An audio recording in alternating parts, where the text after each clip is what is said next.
Well, there's my beautiful podcast, people. Everybody good?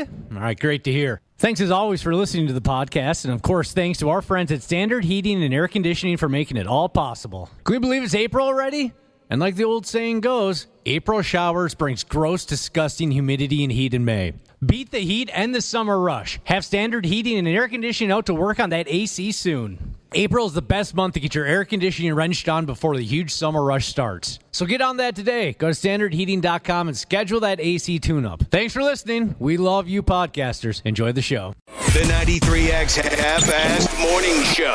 93.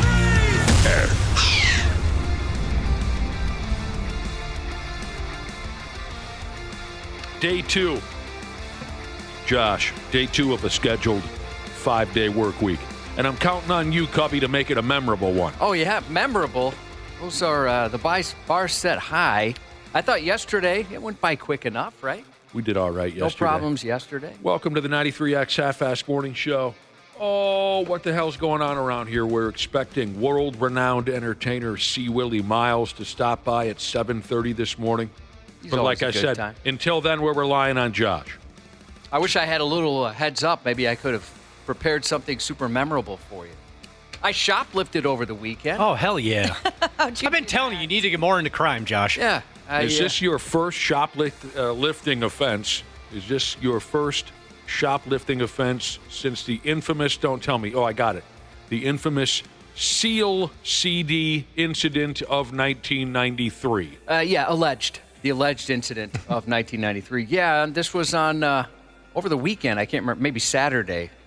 I had to pick up some things at Home Depot, and I bought some hangers amongst that. And I go to the checkout. I'm like, well, I've got 7 containers of hangers. And I got out to my car and realized, oh, no, I have 8.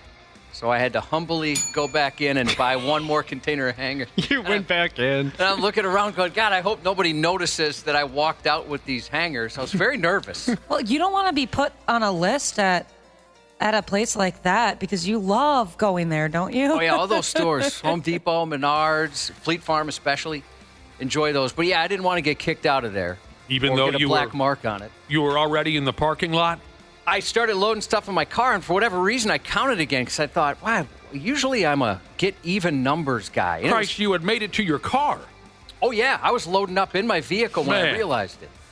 I love you, Josh. So I treated myself to a Diet Mountain Dew. Oh, God. For being such a good citizen. For being, for shopping. I don't really like shopping. But, for shopping. And my wife said, can you get some hangers? I said, sure. I usually get myself a treat if I endure the shopping, too. You do? Yep.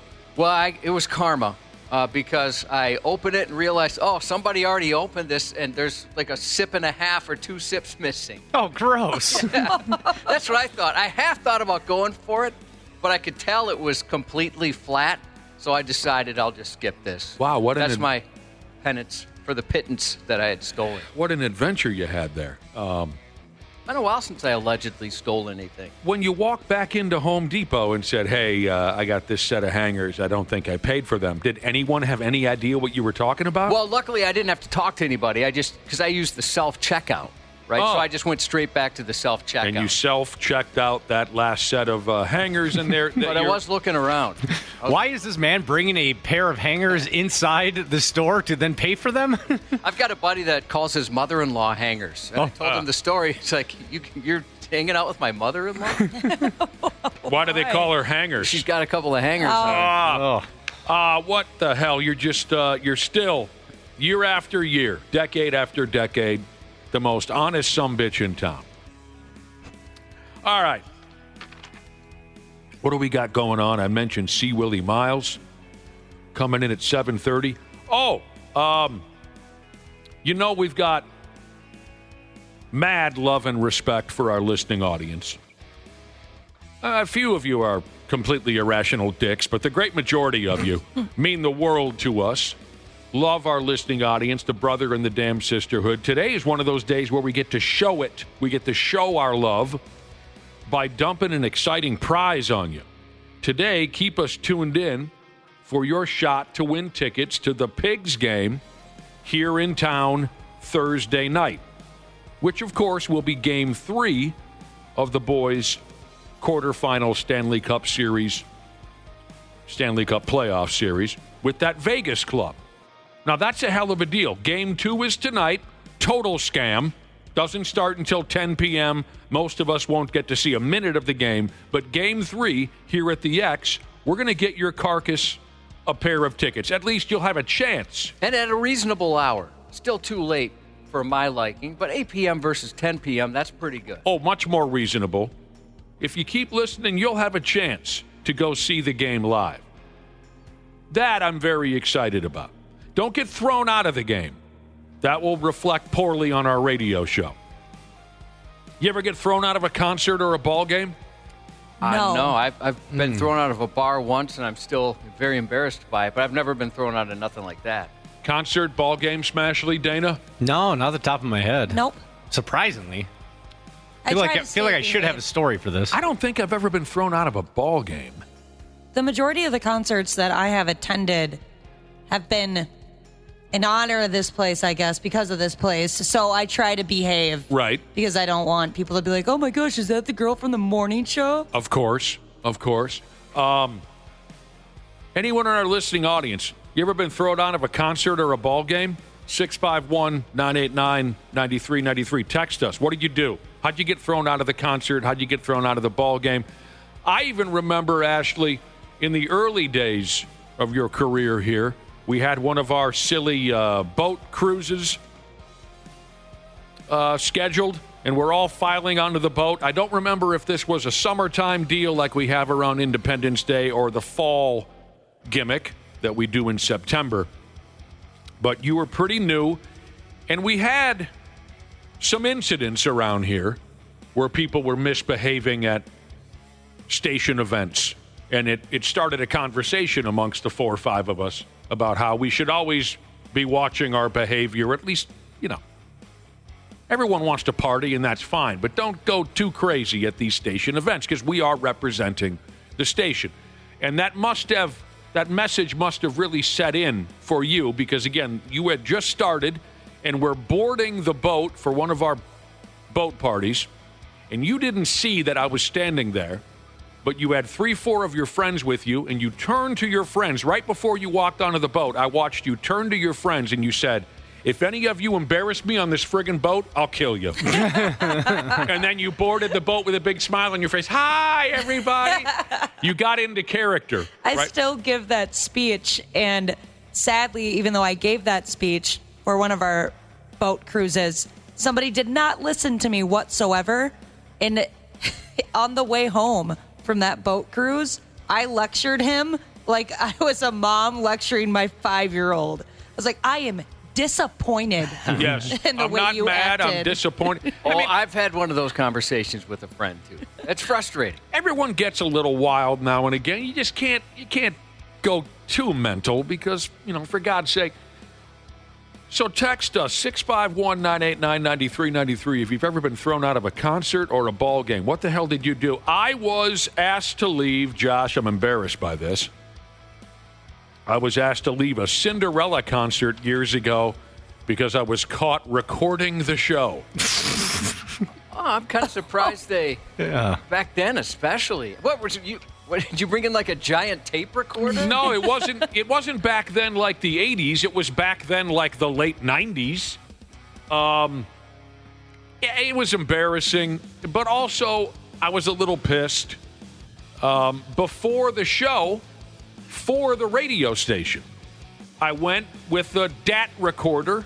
Do those things still exist, Josh? Yeah, I don't know if anybody fully uses them, but they still have them. Years ago, it was like a big, heavy, fat-ass Walkman, and a microphone would connect to it, and a crazy-looking little tape would go in there, and you could record audio, and it sounded pretty good, and we used them a lot back in the early days on location, interviewing a ball player or a rock star.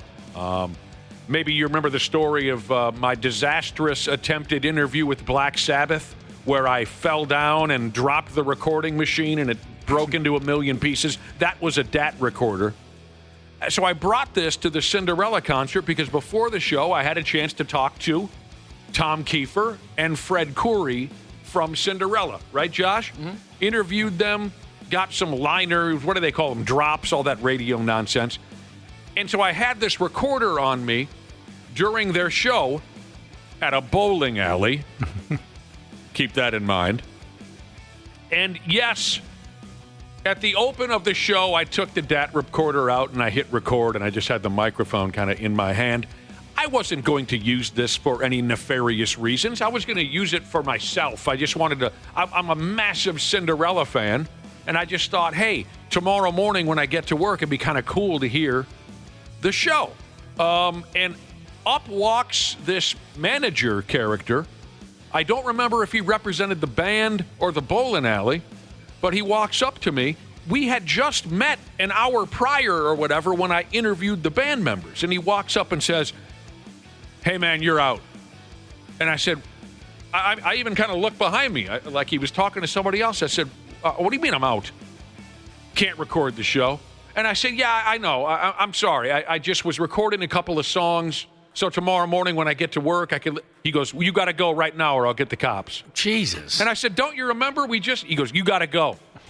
And I said, dude, I'm not going to play this on the air. I'm not going to. And he refused to have a conversation, and I was told to leave, and I left. That's infuriating. I felt like a complete jackass over the whole thing. Just listen to me.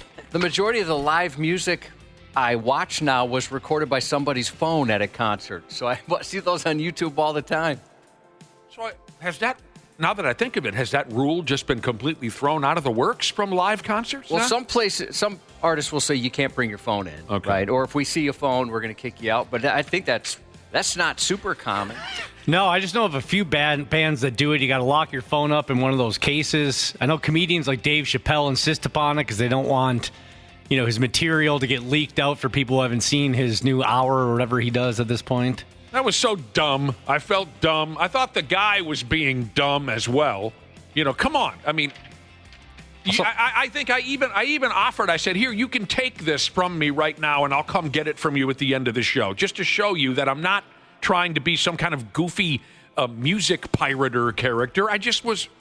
I wanted to hear what the opening song sounded like tomorrow. He didn't want to talk about it. Also, it was a show at a bowling alley. I mentioned that too as well. Exactly. Dana. I did say you're aware that your band is playing it, and I love Cinderella. I mean, I would almost never say anything negative about, but I said this is a show at a bowling alley with 75 people. You realize that? I had to get at least one dick comment. This person says the Tool had laminated plaques in front of every seat warning you not to record or you get thrown out of the X. That's the only band I could think of where I've heard they don't allow it. I was at a show a couple weeks back where they requested people not film with their cell phones. But Tool's the only band I've heard where they say, we will legitimately remove you from the facility. And yeah, comedians, you hear that a lot with comedians. All right, we asked the crowd, you ever been thrown out of a ball game or a damn concert, and what did you do? Now, Pap Swilling Forklift Jesus doesn't give us specifics here, but he says, what's worse than getting kicked out of a Twins game at the bottom of the second inning? He says, I'll tell you, getting kicked out of a Twins game in the bottom of the second inning when you're there for the first time with your in-laws. Oh, man. Oh, no. Great first impression. What did you do? You got to tell us what you did. There's quite a few people. It's underage drinking has been the number one answer so far as to why people have been kicked out of several places, sporting events, restaurants, concerts. You know what? I should have thought of that. Yeah, the underage drinking. You got to watch that now. I had a buddy who got kicked out of a St. Cloud State hockey game. He was a freshman, living in the dorms, and he had a 20-ounce Coca-Cola, and he poured out half of it, filled the rest up with rum, and thought, hey, I'll just sneak this in and act like I bought it at the concession stand. So he's thinking he's all sly. He's beat the system for one night, and security guard comes up to him. He goes, hey, where did you get that? And he goes, oh, I bought it right down there at the concession stand. He goes, this is a Pepsi-only campus. There's no way you bought this in this arena. And he goes, oh. And he was like, come with me. That's something most people wouldn't consider. No, exactly. He ran into the one security guy who knew what cola company had a contract with the... I wouldn't be surprised if they told them. People have tried that before. Dana, sometimes I feel sorry for the younger people. You're about, 13, 14 years younger than me? Yeah. When I was living up at St. Cloud State, it was absolutely impossible to be thrown out of a hockey game. It was... Short of killing somebody, you could not get thrown out of that hockey arena. All right, so a few more bands, according to the Brother and Sisterhood, that don't let you bring a phone. Ghost. Okay, we went to Ghost and Iron Maiden. I don't remember that. Maybe because Iron Maiden called the shot since they were headlining. Sure, Ghost. I Jack remember. White was one. Oh, shoot, I'm missing a couple here. Danzig. Yeah, Tool's the only one I've actually heard. Maybe it's becoming more and more common. Kicked cancer's ass. Jesus got kicked out of the old Metrodome for smoking a cigarette at the Monster Jam. You would think that's the place you could do it. Yeah, at the Metrodome for Monster Jam? I thought they just handed you a pack as you walked in the door. What the hell? That is ridiculous. You can't just put your cigarette out? I mean, come on. They had to throw you out? That sucks.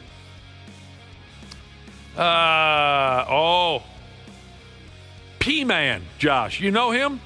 I know the text. I've never met him in person. It's the first time Recognize the name. You do. It's the first time I've recognized P-Man on our text machine. Again, 651-989-9393 if you have a story of getting kicked out of a ball game or a concert. Tell us what you did. And hopefully this Pabst guy gets back to us. I want to know what the hell he did at the Twins game to get kicked out in front of his friggin' in-laws. P-Man kicked out of a Twins playoff game against the Yankees at the old Metrodome. A Yankee fan snatched my Homer hanky, and we got into a shoving match. I like that. He's shoving each other back. Give me back my Homer hanky. How dare they? But hindsight being 2020, I went to a lot of Twins-Yankees playoff games. I almost wish they just would have thrown me out so I didn't have to stay and watch the whole thing, the whole result, because we never won those games. No, and let me clear this up now because I got so excited I didn't read the end of the text. He was told he was kicked out, but they didn't escort me out. This is P-Man. I went to a different section and enjoyed the rest of the game. Sorry about that shoving match over your Homer hanky. That's too bad. Boy, the Homer hanky was something. I loved that when I was a kid. That was so cool. Are you like 90% of Minnesotans who were alive during that time period? Do you still have your Homer hanky? Yep. Also have the Twins Wheaties box. Oh, I still got cool. all that crap. Yeah, God. The newspapers. Yeah. I hung on to all that crap. Should I just put it in the shredder now? What the hell is what's that going to be worth? You remember how exciting that time was? It was. It was unbelievable. Yeah, me and some pals were just talking. And thank you for your text. We'll get to this. We will. We'll make time for this. Because I'm so far I've had a lot of fun reading about what you did to get kicked out of a ball game or a concert. It's just hard to read them on the fly, so trust us, we'll get to them. But me and some pals were just talking about a concert from, it's got to be 15 years ago now, where my pals' behavior was such that I feared we were going to be removed from the show. And it was one of those situations where I didn't want a poor reflection on the radio station, and I didn't want a poor reflection upon myself. So the situation was, Josh, were you with us this night? This was the Twisted Christmas concert at what do they call it out there in Maplewood? The Myth. No, I didn't go to that show. You told me about it. Unbelievable. This was such a big favor that the radio station gave me. When Twisted Sister came to town for their Twisted Christmas show, the radio station gave me an entire suite to myself so I could bring as many pals as I wanted, because the radio station, everyone here knows how much I love Twisted Sister, and frankly, no one else was interested in seeing the show. So I got the whole suite to myself. You know those little suites they have at the Myth? You can fit, 12 people up there. That was just one of the kindest gestures this joint has ever shown me. And so I invited all my old high school bros to join me in this suite for Twisted Sister. And I ended up furious with almost all of them because none of them knew how to friggin' behave. Mm-hmm. They had it in their idea. They had it in their head that we were just above the law on this evening because we had this suite to ourselves.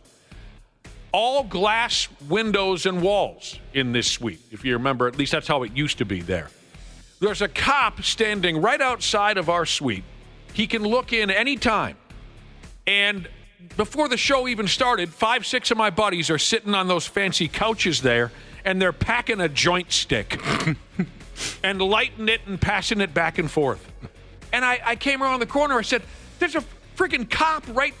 I said, guys, please don't do anything to ruin this for us. This is a nice favor that I got from work. And so I chewed those guys out. And they all were looking at me like, well, what's this guy's problem? They just, I couldn't believe the behavior. And then later on, it just so happened our suite was butted up next to the spotlight guy. You know, the guy running the spotlight who's pointing it at. One of my buddies is drunk, and he's trying to wrestle the spotlight away from the spotlight guy. I had to pull him aside and say, look, dude, don't do this to me. And the last offense was during intermission. One of my friends is leaning over the side of the suite and trying to start a fight with everyone on the floor. Hey, sissy. Hey, jag off. Yeah, up here, tough guy. What are you doing? I didn't. It was just one of those nights where I thought I should have picked better friends, because I thought tomorrow morning when I go to work, the boss is going to pull me aside and say, yeah, you're never getting that opportunity again. Luckily, we were fine. But just the behavior of my friends was ridiculous, and they should have been removed from the show. We had that conversation just a few days ago. I reminded all of them of what pricks they were on that particular evening. Yeah, it sucks when friends are going to ruin it for everybody else. They came close to doing that, Cubby. Came very close. All right, we were talking hockey earlier. Be listening this morning. We've got tickets to Game 3 of that Pigs Vegas series. Game being played at the X. We got tickets to give away this morning. The game is Thursday night. Should be a big one. We appreciate you listeners very much, and we're excited to hook somebody up. Speaking of hockey, I want to thank Dana's parents for grabbing me something the other day at the thrift shop. You guys know that my two favorite all-time Minnesota Wild players are Zachy Zach and the living legend himself, Ryan Suter. If they were still playing for the Pigs, Josh, they'd be up 1-0 in this series against Vegas. Totally agree. And everybody knows that. Dana, your folks found me a Ryan Suter bobblehead doll? Yeah, they were down in Red Wing grabbing some lunch the other day and popped into some of those antique shops they got, and my dad saw it, and he knew it just needed to belong to the biggest Ryan Suter fan in the upper Midwest. Well, I tell him I said thank you, because this is going to go in my bar, and if somehow, some way the Pigs and Blues meet in the playoffs, I'm bringing this everywhere I go. I think that's Ryan Suter's current employer. I believe so, yes. It's a good, Josh, this thing is just in pristine condition. Yeah, that thing's awesome. What a nice thing. Your parents are very cool. So cool. This bobblehead is so realistic. You can almost see him turn down a slap shot for a wrist shot. And if you're a longtime Wild fan, you get the joke. It is kind of creepy how perfect it is. That doesn't always happen. Yeah, you're right. So there you go. I've got something for this year's playoff run now. All right, what else is going on around here? Dana, did your parents get you anything at the thrift shop? Now that I think about it, no, they didn't. Shows where I stand. Did they listen to thrift shop at the thrift? Do you think thrift shops play thrift shop? Oh, I think I've that would be a never little heard it. too on the nose. I'd have to if I owned one. Mm-hmm. Anytime somebody new walked in, I'd Yeah. play it. What do you mean, does a thrift shop play thrift shop? The song Thrift Shop, very popular song. By Macklemore, your guy. You love Macklemore. I know I've said his name out loud once or twice. Played it a few times before. Yep. Oh, Macklemore. Yeah, I remember that name. They're usually playing some like oldies in the front that you can't even hear anywhere else in the store. I'll tell you what, when I'm at a thrift shop, I'm so focused on all the incredible items that could be mine, I'm tuning the music out completely. I love going into those places. Same here. I get too overwhelmed though, and I end up not buying anything because there's so many things I want that I don't know how to make a decision, so I leave empty-handed. One of the Have you best. guys ever been to Treasure City in Royalton? Yes. Yeah. No. Oh, yeah. We stop there anytime we go that way. Would that be considered a thrift shop, right? Or is a thrift shop more like used stuff? To me, Josh, that's an antique shop. Okay, or just a gift shop? I don't know the definitions of each. That's a good question, but that is a cool little joint there in Royalton. Oh, it's awesome. Stop there quite often over the years when we're on our way to Brainerd. Hey, there's a thrift shop. I just Googled thrift shop. There's one called Sisterhood. Oh, cool. That is pretty cool. Nice. One of the best I've ever been to is in Aiken, and I wish I could tell you the name of the joint, but it's right as you're coming into town on 169 on the right-hand side. I think there's anyway, it's right on the right-hand side of 169 as you're coming into town. But they've got just every damn thing, including old board games that I never knew existed. One of the last times we swung through there, my wife and I bought, for a friend, we bought an old Love Boat board game. Love Boat, the board game, Josh, from like 1981. I didn't realize that existed either. You could be. That was such a good show. Captain Steubing, Doc, Isaac, Beaver, what the hell was his name? Gopher. You could be all of those characters. I don't remember the gist of the game, but I mean, that stuff is fun. They've got a lot of old NASCAR stuff. I mean, I always run into an old Darrell Waltrip this or Dale Earnhardt that. I have a blast at those. I don't often buy anything at all. I just enjoy looking at all the old school stuff. So I once went to a Goodwill to buy something of my own, like it had been donated erroneously. My wife at the time, she was cleaning out the kitchen. We had this cookie jar that was a big frog with these big goofy eyes. I call it Senior Frogston. I love the thing. And she upped and donated it. And so one day I was like, well, what happened to Senior Frogston? She goes, well, I donated to Goodwill. So I went right back to that Goodwill and I rebought it. Oh, I'm glad it was still there for you. Yeah. Oh, I'm shocked it was still there. Was that the beginning of the end, Dana? I was kind of offended, Ashley. I really was. there you friggin' go. What a terrific crowd we got out there. As we mentioned already, see Willi Myles will be stopping by, and keep listening for those Pigs playoff tickets. We shall return here momentarily on the damned 93X Half-Ass Morning Show. Idly ho, neighborinos. 93X Half-Assed Morning Show. Well, there's my beautiful podcast, people. Everybody good? All right, great to hear. Thanks, as always, for listening to the podcast. And, of course, thanks to our friends at Standard Heating and Air Conditioning for making it all possible. Can we believe it's April already? And like the old saying goes, April showers brings gross, disgusting humidity and heat in May. Beat the heat and the summer rush. Have Standard Heating and Air Conditioning out to work on that AC soon. April is the best month to get your air conditioning wrenched on before the huge summer rush starts. So get on that today. Go to standardheating.com and schedule that AC tune-up. Thanks for listening. We love you podcasters. Enjoy the show. This is Woman's Work with Nicole Khalil. I would rather have the temporary pain of discomfort than the avoidable pain of regret. There are too many of us that we're waiting for someday, and the clock is ticking. Redefining what it means to be doing woman's work. Make sense of this wild, chaotic, and beautiful world and your place in it. That is woman's work. This is Woman's Work from Believe. Follow and listen on your favorite platform. Stupid news on the Half-Assed Morning Show. The stupid news, huh? All right. I suppose. You guys know me fairly well at this point. You know that I know nothing about drugs. Never cared. Like everyone else, I smoked a little effing ganj now and again when I was a kid. I'd get way too high, make a scene, and then fall into a deep sleep. I know zero about the drugs themselves. I know even less about buying them, selling them, trafficking them, other than what I see in the movies. Now, in the movies, drug dealers, drug mules, all those types of characters, they're usually portrayed to be very elusive, tough.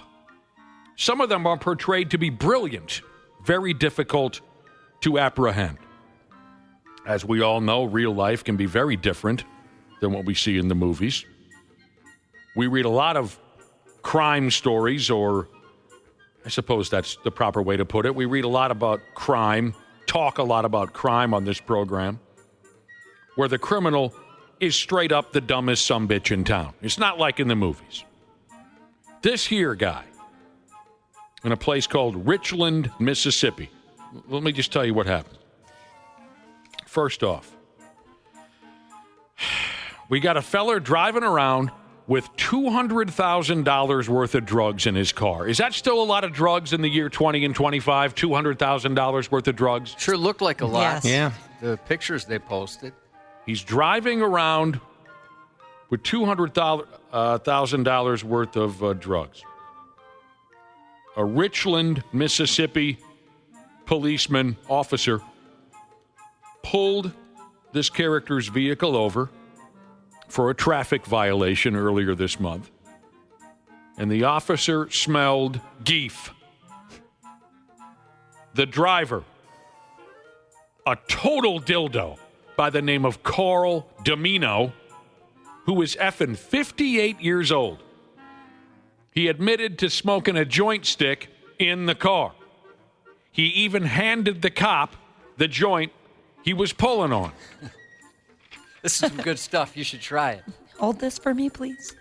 I've heard cops say many, many times, we don't usually catch the smart ones. It's guys like this that make it pretty easy. You know, Josh, when I was editing this story last night, I was trying to come up with that motto because I know you've mentioned it before, and I damn near called you on the telephone, but I figured you were probably getting sexual favors from the wife or something. I didn't want to interrupt anything. I almost called you and asked you, what is that friggin' motto that the cops always say? They say, we rarely catch the smart ones? Yeah. Okay. So, again, 58-year-old man behind the wheel of a motor vehicle, $200,000 worth of drugs in the car, and he's smoking a friggin' joint behind the wheel. So the cops then carried out a search of the vehicle. And when they did, that's when they found 120 ecstasy pills, more than 3 pounds of pure ecstasy, whatever the difference is there, I have no idea, about 5 pounds of psychedelic mushrooms, 12 vials of pure LSD. Whoa. You never hear about LSD anymore. No, you don't. Nearly a half pound of marijuanas and some digital scales. Like I told you, the street value of the drugs is around $200,000. So again, yes, who was that? I was going to say, that'll get you through the weekend for sure. Yeah, he'll do all right. Mm-hmm. I know you've heard us go off on this subject before, but I have to ask again, what the hell was this guy doing? You've got enough dope and whatnot to choke out an entire town, and you're effing smoking a joint behind the wheel.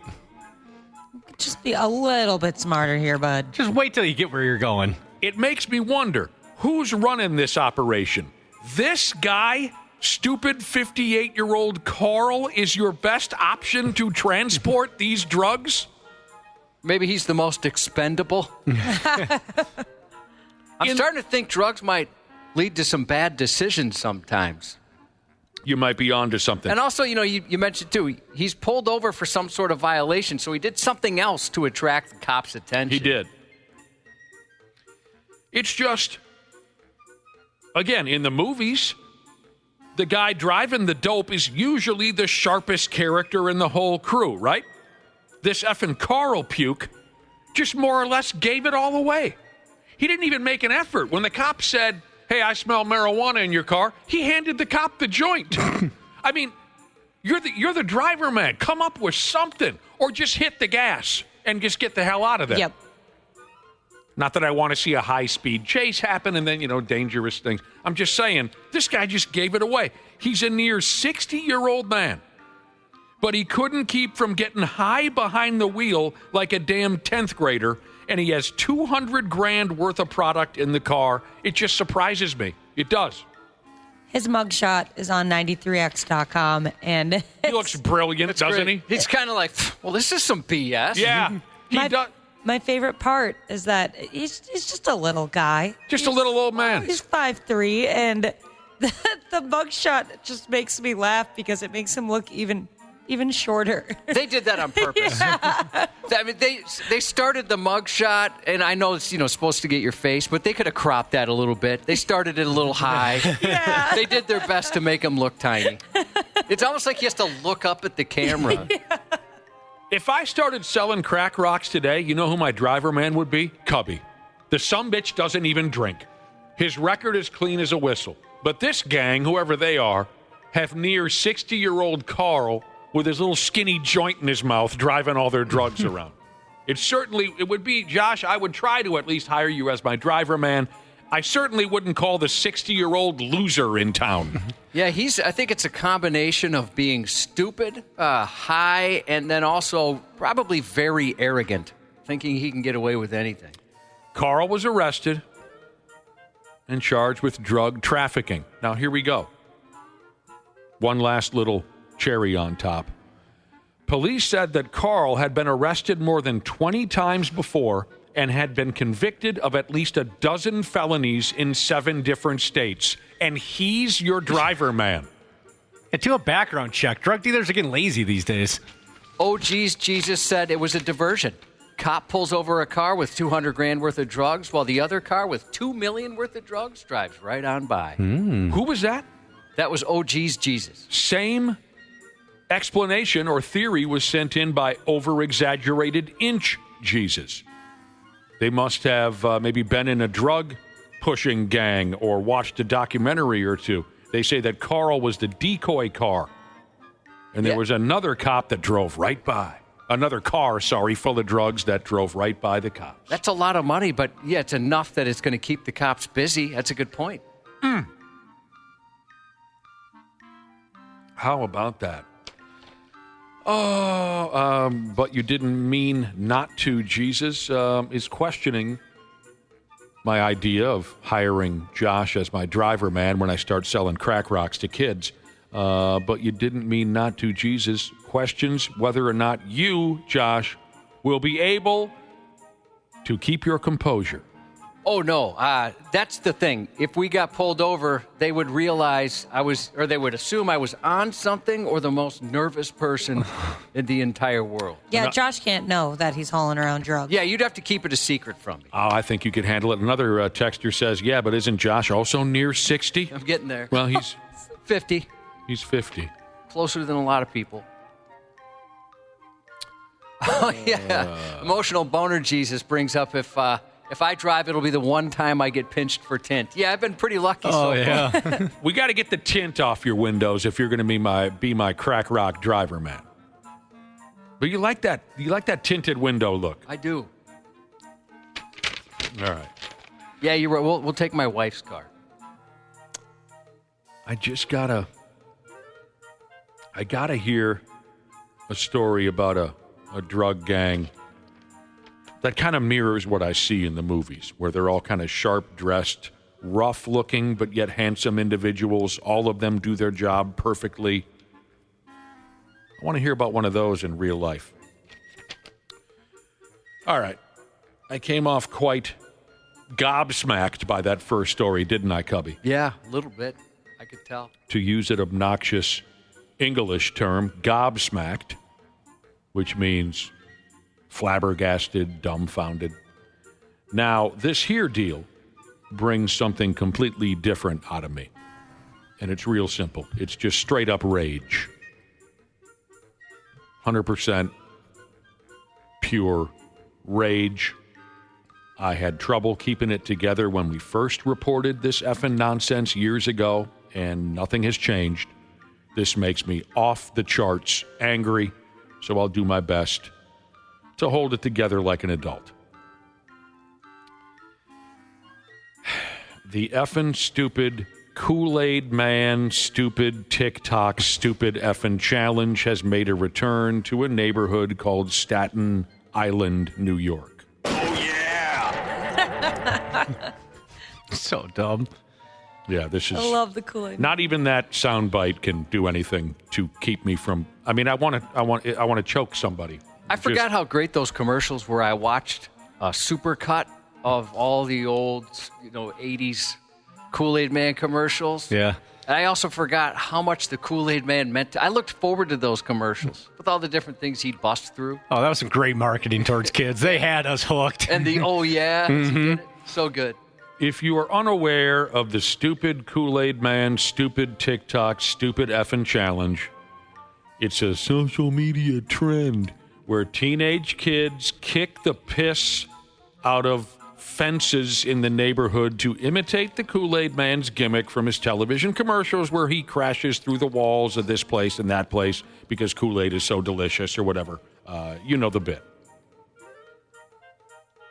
Oh, yeah. That's the bit. Oh, yeah. There's a couple in the Staten Island area of New York by the names of Vera and Peter. They woke up the other day, and there was a massive hole in their vinyl fence, and they're pissed. Their security cameras recorded 5 punks wearing hoods over their heads, intentionally breaking through their backyard fence late at night. This Vera lady said, I feel violated because it's our home. Someone destroyed our property. Hell yeah, Vera, you should feel that way. There's just no sense of respect anymore, she said. Fences are not cheap either. My God, those are expensive. Yeah, I want one, but that's what I've heard. So, talk to your kids, parents, and tell them this is a great way to get your ass kicked badly, at the least. At the least. You know how people are trigger happy these days. Yep. They're also lucky they didn't have, dogs in their backyard. Don't bitch when your kid comes home crying with a split lip and a black eye. That's about all I can say about this without completely coming unglued. This is not funny at all in the least bit. HVAC/R and stuff, Jesus said, if he ever accidentally drives through a building, he's definitely getting out and yelling, oh, yeah. You can just make stuff at home. That's what we used to do. You know, get a cardboard box or something like that and do the Kool-Aid challenge right there in your backyard. Leave other people out of it. Yeah. I'd end up going to prison. Well, you're tired of your fence getting smashed. You're already sensitive to that. Well, when a tree falls on it, oh, yeah. That's what happens. I think the tree said, oh, yeah. Trees fall. Again, I can't say any more about it or else my blood pressure will skyrocket. I think everyone gets it. All right. I think this guy here, he might have effed it all up. I think he did, by damn. A guy from New Zealand or some awful place like that. Dude went ahead and got himself an $80 speeding ticket. And he was very butthurt by that. He took that butthurt attitude all the way to the Supreme Court, and now he's effing bankrupt, looking at $34,000 damn dollars in legal fees. Pride. Ah, foolish pride. The whole story goes like this here. In 2016, the dude by the name of Prescott, he was caught driving 64 in a 50. He disputed the ticket. He claimed he wasn't driving the car and didn't even own the car that got ticketed. Okay. But then he upped and no-showed his original court date. And John Law pinched him for an additional $80 fine plus $30 in court costs. Ooh, now that really pissed off Mr. Prescott, even though he's got nobody to blame but himself for missing his court date. Over the next several years, he's done nothing but go all in on this effing speeding ticket deal. But he came up on the losing end every damn time he walked into the courtroom. Unsuccessful appeal is how you say it in the business. Unsuccessful appeal this, request for judicial review that, all of them. Oh, that sounds so exhausting. Went the other way on the guy. Yes, it does. The High Court, the Court of Appeal, the Supreme Court. He lost every time. And each swing he took at this speeding ticket, he effing missed, and it added thousands in court costs to his overall bill. Would the Supreme Court here deal with a parking ticket? I'd like to think that they had better things to do, but... Yeah, my gosh. By 2022, he was declared bankrupt. His final try was a weak one. He claimed that he has a hearing problem,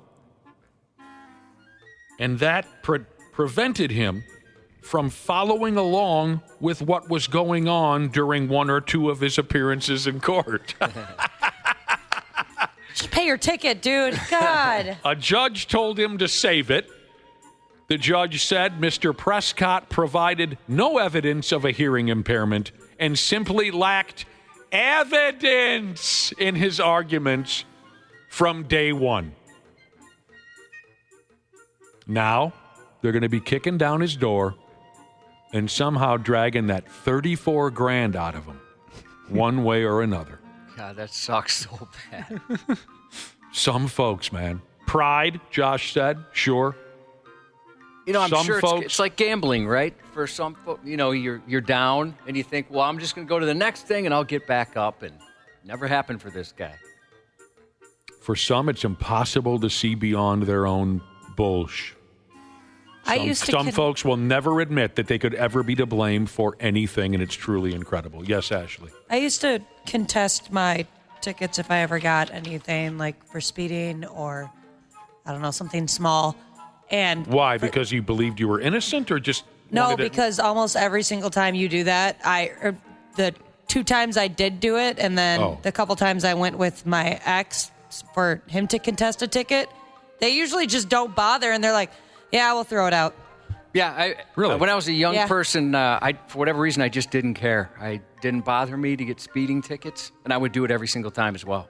You just go in, and usually they say, okay, don't get another speeding ticket, pal. Here's your fee. Here's your court fee. And then it doesn't go on your record. That was more what I was worried about, even though I'd still be an idiot and still speed. But you just keep it off of your record so your insurance company will. Oh, I never considered such a thing. Anytime I've got a couple speeding tickets in my day, I just took my medicine. I didn't know these things. It depends if I'm feeling lazy or not. If I'm lazy, I'll just pay it. I'm like, whatever. I don't want to go to the courthouse because that's a whole day. No, it's a thing. But when you consider like your insurance going up, that stuff never crosses my mind. It should, but it never did, and it still doesn't today. So you got off a couple of times, not trying to be cute. You did, Josh. Oh yeah, every time. I mean, you don't get off. And you used to be a speedy driver. Oh yes. Yeah. Since I got my license. You were fast back when we were young. You were fast. Yeah, I used to, for whatever reason, I just was an idiot, and so I would go every time, and I think it was like a $40 court fine on top of the ticket, and that was that.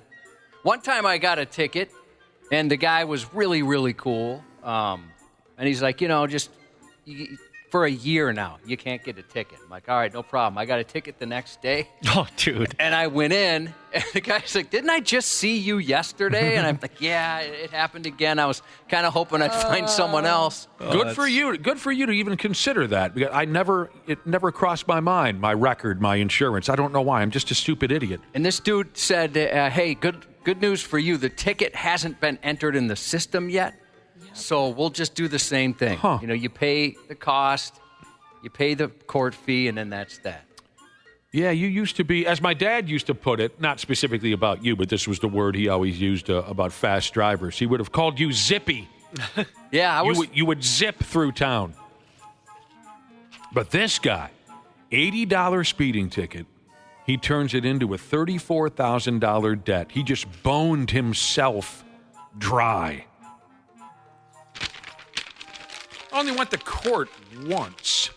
Oh, that was for minor possession of alcohol.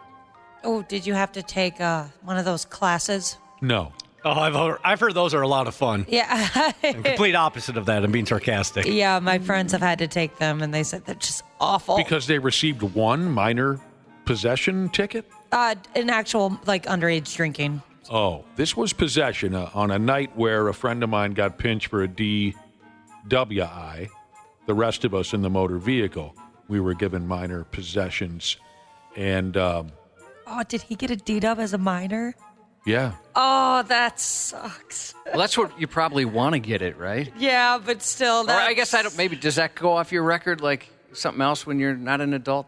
I don't know enough about it, I guess. I know nothing about it. I guess I'm not sure. I thought maybe they would cut you a little bit more slack because you're younger, but I heard that that can destroy your life a little bit. We were told growing up that the underage drinkers, they had the not a drop policy. So even if you blew anything, a .01, if you're underage, it was still considered a DUI.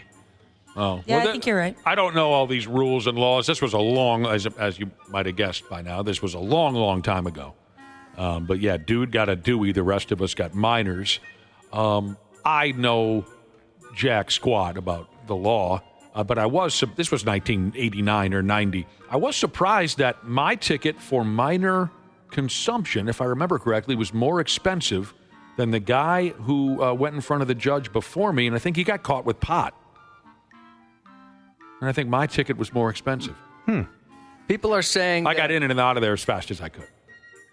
People are saying that you can do the court stuff over Zoom now.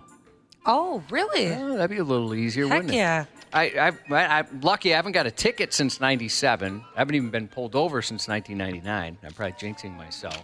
Oh, I don't think so. You're a pretty responsible driver. But back then, they always said, yeah, if the cop doesn't show up, you don't get a ticket. Was that an old wives' tale, or was that the truth? That's what I always heard, too. And I always heard if they made a small mistake when writing your information down, the ticket could be thrown out, too. Like the wrong too. color car or something? Yep. Yeah, I wonder if that was ever true. Yeah, I'm not sure. The cops always showed up, and I actually talked to one of them, and he's like, we get paid to show up at these things, so why wouldn't you? Yeah, exactly. That's so true. I always felt bad, like, I made you take some time out of your day to come here. I'm sorry. Oh, no. Steelers fan Jesus recommends you don't masturbate on the Zoom call. That can lead to further charges. I'll find out for myself. All right. Before we get out of here, some folks are really wound tight, huh? I was reading about a school district in Texas. They're upset about a bare boob. And let me explain. Lamar is the name of the school district. Hopefully you can follow this. Last fall, they removed a class.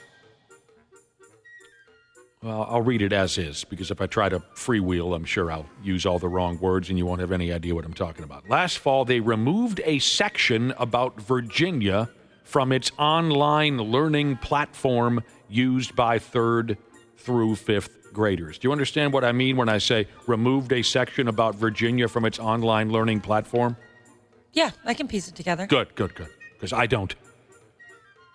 So they removed something or another about Virginia from some things they were teaching 3rd through 5th graders. The reason for that is if you look at the Virginia state flag, and the state flag was featured in this curriculum, if you look at the Virginia state flag, there's a lady on there, and one of her cans is hanging out. That picture on the flag was included in the lesson I was telling you about that they were teaching the 3rd through 5th graders. Why is that their state flag? I don't know. Until this, I'd never heard that before. How did we not know that there was a boob on a flag somewhere? I can explain the history behind it in just a minute. Yeah, I never knew that either, Josh. Oh, it makes it even better that she's like standing on top of a dude. Yeah, why is it a Roman goddess? Everything's strange about it. When I was 10 years old, they should have had this flag up in my bedroom. Yeah. Yeah. Maybe that's why they don't tell us. That one cartoon sweater cannon on the Virginia state flag was enough to violate this Texas school district's ban on, quote, any visual depictions or illustrations of frontal nudity. There can't be any of that action in that elementary school. So that was enough to get them to remove any conversation on the state of Virginia from their, again, I'll use the word and I hope it's proper, curriculum. The gal on the flag, here's where I can give you the background story. The gal on the flag is a Roman goddess by the name of Virtus. And she is standing over a defeated tyrant, and that's their state motto in Virginia. Their motto is, defeat all tyrants, and when you do, leave one hanging out for the fellas.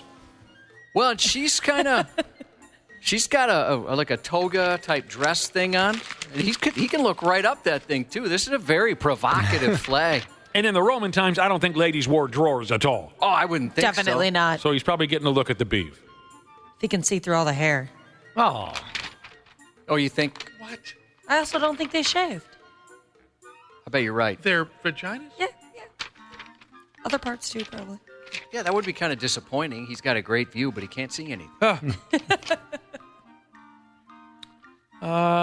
They operate a little differently out there in San Francisco. Hell, in a couple days, they're going to go ahead and prop up a statue of a 45-foot-tall naked lady. Oh, heck yeah. They are. This is a pretty cool statue. Yeah, she's something. You can see it on 93x.com if you want. Is she pretty? She's up on our website. Josh, you say she's something? She's stacked. It's going to be there, by God, this 45-foot-tall naked lady statue in the city of San Francisco. It's going to be there, by God, to symbolize female empowerment and strength. And she'll stand there, ass naked, for 6 months in front of something called the Ferry Building. It says here now, just for laughs, someone's going to hit the naked lady statue with lights now and again, and she will appear to breathe for 1 hour a day. That's really cool. That's really different. And then she'll glow in the dark at night. And there's also talk of a, quote, one-of-a-kind liquid light show. It's all artsy-fartsy. You know how they get it done out there. A big old naked lady statue, Cubby. I ain't scared. Yeah, I mean, that's a naked lady. You might expect, well, it's going to be conservative in one way or another, but that's not the case here. Are you scared? No, I don't. If it was a real lady, I'd be scared. She's 45 feet tall and naked for some reason. Yes, if it was a real lady, we'd all be running for our lives. Sports on the 93X Half-Assed Morning Show. 69 pitches for Hendricks. So Liberators reached the 69-pitch threshold. 69 strikeouts for Gray away from 1,800. 69 to be exact, number 70 to come. Well, it's not a happy birthday for Scott Rowland and Tommy Herr today. Scott turns 50, Tommy Herr 69. I guess if you watch the St. Louis Cardinals on television, you'll notice that lead play-by-play man Skip Carey makes an effort to throw the hilarious number 69 into conversations as often as possible. I love it. That's Nothing super cut. That was like 3.5 minutes. That went forever. That I trimmed down to like 20 seconds or whatever that was. Oh, it's just nothing but laughs. Josh, I'm going to assume this is something he promised his old college buddies or something. It's got to be, because at first I thought, I bet somebody's this is stretching the truth a little bit. Clickbait. He said it a couple times. But he says it a lot. He lost a bet or he promised something to a dying friend or something along, because he never misses an opportunity to throw the number 69 into conversations during his baseball broadcast. That would be Harry Carey's grandson, I believe, Skip Carey. And he gets pretty... Chip?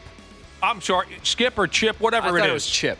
Whichever one it is, I believe that's Harry Carey's grandson. Someone can correct me if they want. Yeah, that is his grand. Okay. And he doesn't just find the obvious ones, like so-and-so has 69 RBIs on the year. He'll be like, all right, well, that's his blah-blah-blah career strikeout, 69 away from an even 1,000. Yeah, he'll find obscure reasons to... Boy, how long's Harry Carey been gone now? 20 years? Hey! Died in 98. Oh, my damn. Wow, I didn't realize it was that long. Check out the kid with the sombrero. That's the greatest thing I think Harry Carey ever said on a live broadcast. I used to watch him all the time.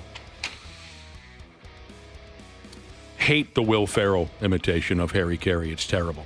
I don't know why everyone fell for that. It's terrible. Sorry I blew up. It's okay. Bad news, good news kind of a thing for hockey fans today. The bad news is the Pigs game doesn't start till after 10 o'clock. The great majority of us won't even be able to watch the friggin' game. I can't get over it. I'm so pissed off about this friggin' scam that we got going on. It's ridiculous. With the start time for tonight's game. The good news is, before we get out of here today, our listening audience will have a crack at tickets to Game 3 here in St. Paul on Thursday night. Be listening.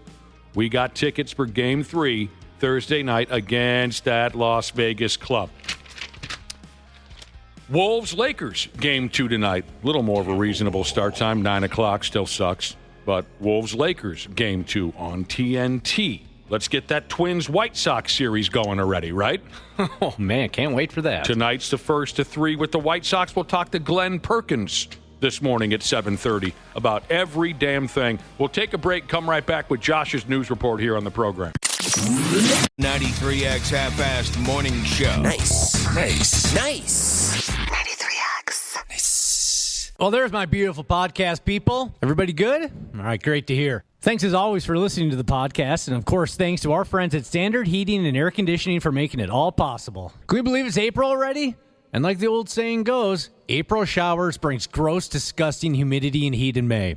Beat the heat and the summer rush. Have Standard Heating and Air Conditioning out to work on that AC soon. April is the best month to get your air conditioning wrenched on before the huge summer rush starts. So get on that today. Go to standardheating.com and schedule that AC tune-up. Thanks for listening. We love you podcasters. Enjoy the show. The Sean Ryan Show presents Peak Points. Get timeless inspiration from the very best of The Sean Ryan Show. September 11th happens. What is the first thing that went through your head? September 12th, I'm going back in the military. Talk about being recruited by the cartel. How do you cope? Just learning how to find a new normal. One of the most tragic events in American firefighter history. You know what comes after. You have this beautiful life. You have these horrible experiences, yes, but you can do something with them for the greater good. The Sean Ryan Show Peak Points. Follow and listen on your favorite platform. Half-Assed Morning Show. 93X. What else is going on in your mouth where you feel you need this multiple times a day to even feel like you can present yourself in public? Turns out fresh breath could come at a surprising cost. Poor performance in the sack. For those hoping to lock lips and maybe more, here's some breathtaking news. Strong mouthwashes might be messing with your sex life. Well, no one wants bad breath to ruin the vibe. Blasting your mouth with heavy-duty rinses could actually lower sexual performance, according to a new study. Like Whiskey D, Listerine Peen could be busting your bedroom game. Dr. Stacy Whitman, a 48-year-old dentist from Oregon, says powerful mouthwashes don't just kill bacteria. They can also, quote, nuke key chemicals in your body needed for healthy blood flow and sexual function. So if we're indiscriminately carpet bombing the mouth with these really strong astringents and rinses, we can be affecting our cardiovascular health. And there are studies to show it can increase blood pressure and potentially cause cardiovascular issues. But it's not just the war against halitosis, which could be withering our wieners. Whitman also warns that the wang dangers from mouth breathing can also cause an effect. Something many people don't realize could be impacting their health and their hogs. Breathing through your mouth instead of your nose reduces nitric oxide intake, a molecule crucial for good circulation, and less nitric oxide means less blood flow everywhere, she said. If you're mouth breathing, you're missing out on it, which is vital for sexual health, she said. Men with gum disease, for example, are nearly 3 times more likely to suffer from erectile dysfunction. Her prescription is a little nighttime nose discipline. She suggests, quite strangely, men tape their mouth shut while sleeping. Yeah, that's becoming a trend. The mouth shut taping? Yep. Yeah, I see that quite a bit on like those silly little get ready with me videos. The first step is always removing the mouth tape. I never really looked into why people were wearing that, though. I'm sorry, what is it, get ready with me? Yeah, what the hell is that? So it's a little video that people just, like a day in their life. So it shows them brushing their teeth, making breakfast, getting the kids up, stuff like that. What are you doing wasting your time watching that crap? Honestly, just brain rot. Better than doom scrolling. Yeah, exactly. Some of them are cute. Taping your mouth shut before you go to sleep sounds like a good way to wake up dead to me. Yeah, I'm with you on that. I think maybe I should try that, though. I'm a mouth breather, and it really so what? Sucks.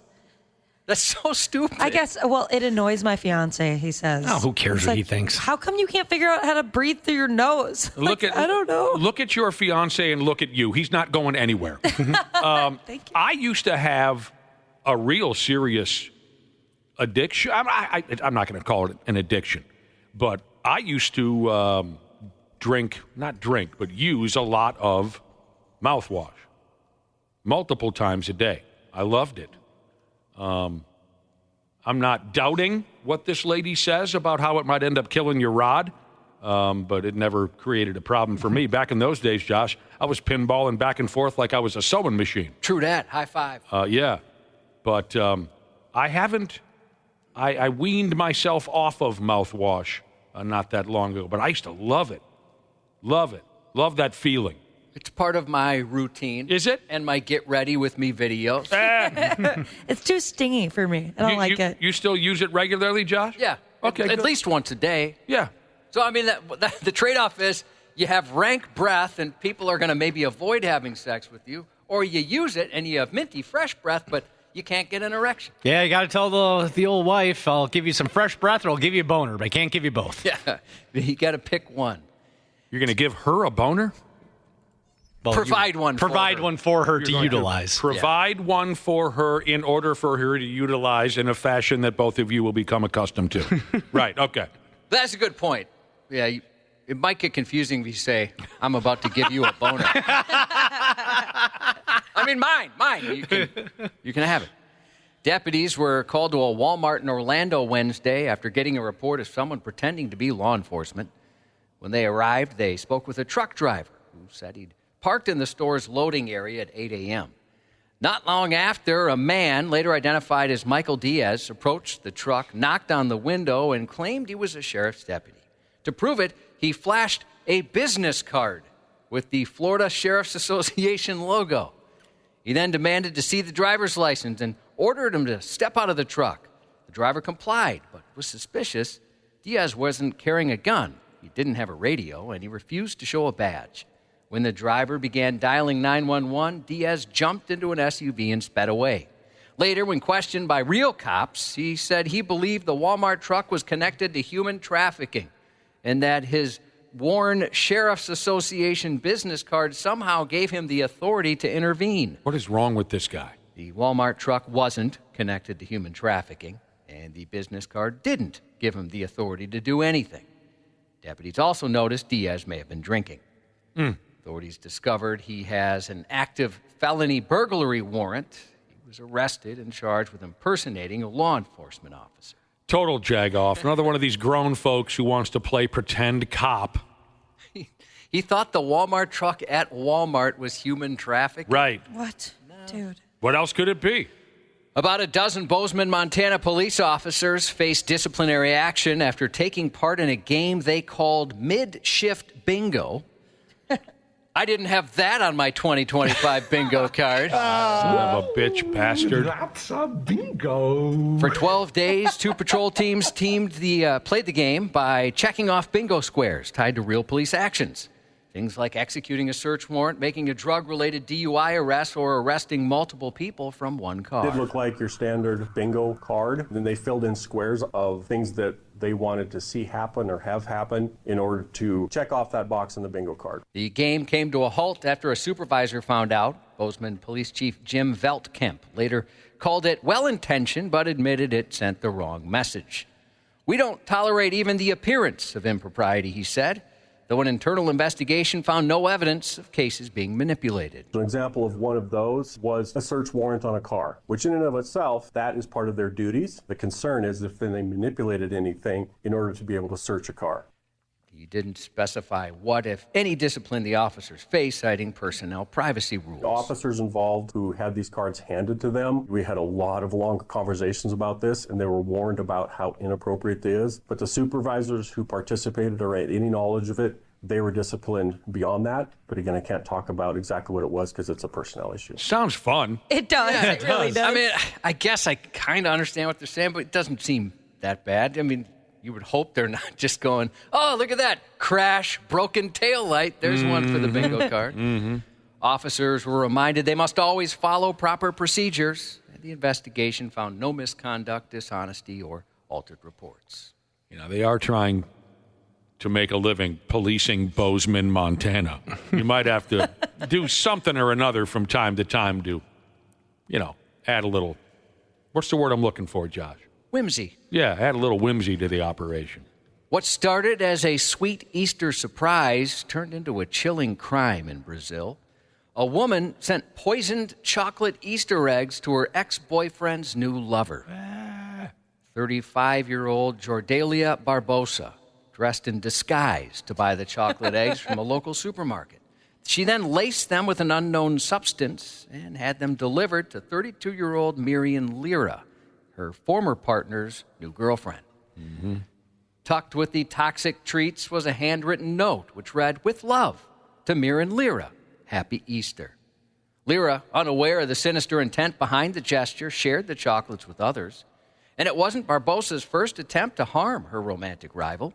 Investigators revealed she'd previously tried to poison Lyra during a chocolate-tasting event at the supermarket where they both worked, a plan which ultimately failed. She's really going with this chocolate idea. That's her move. Barbosa's, here, have some, eat it.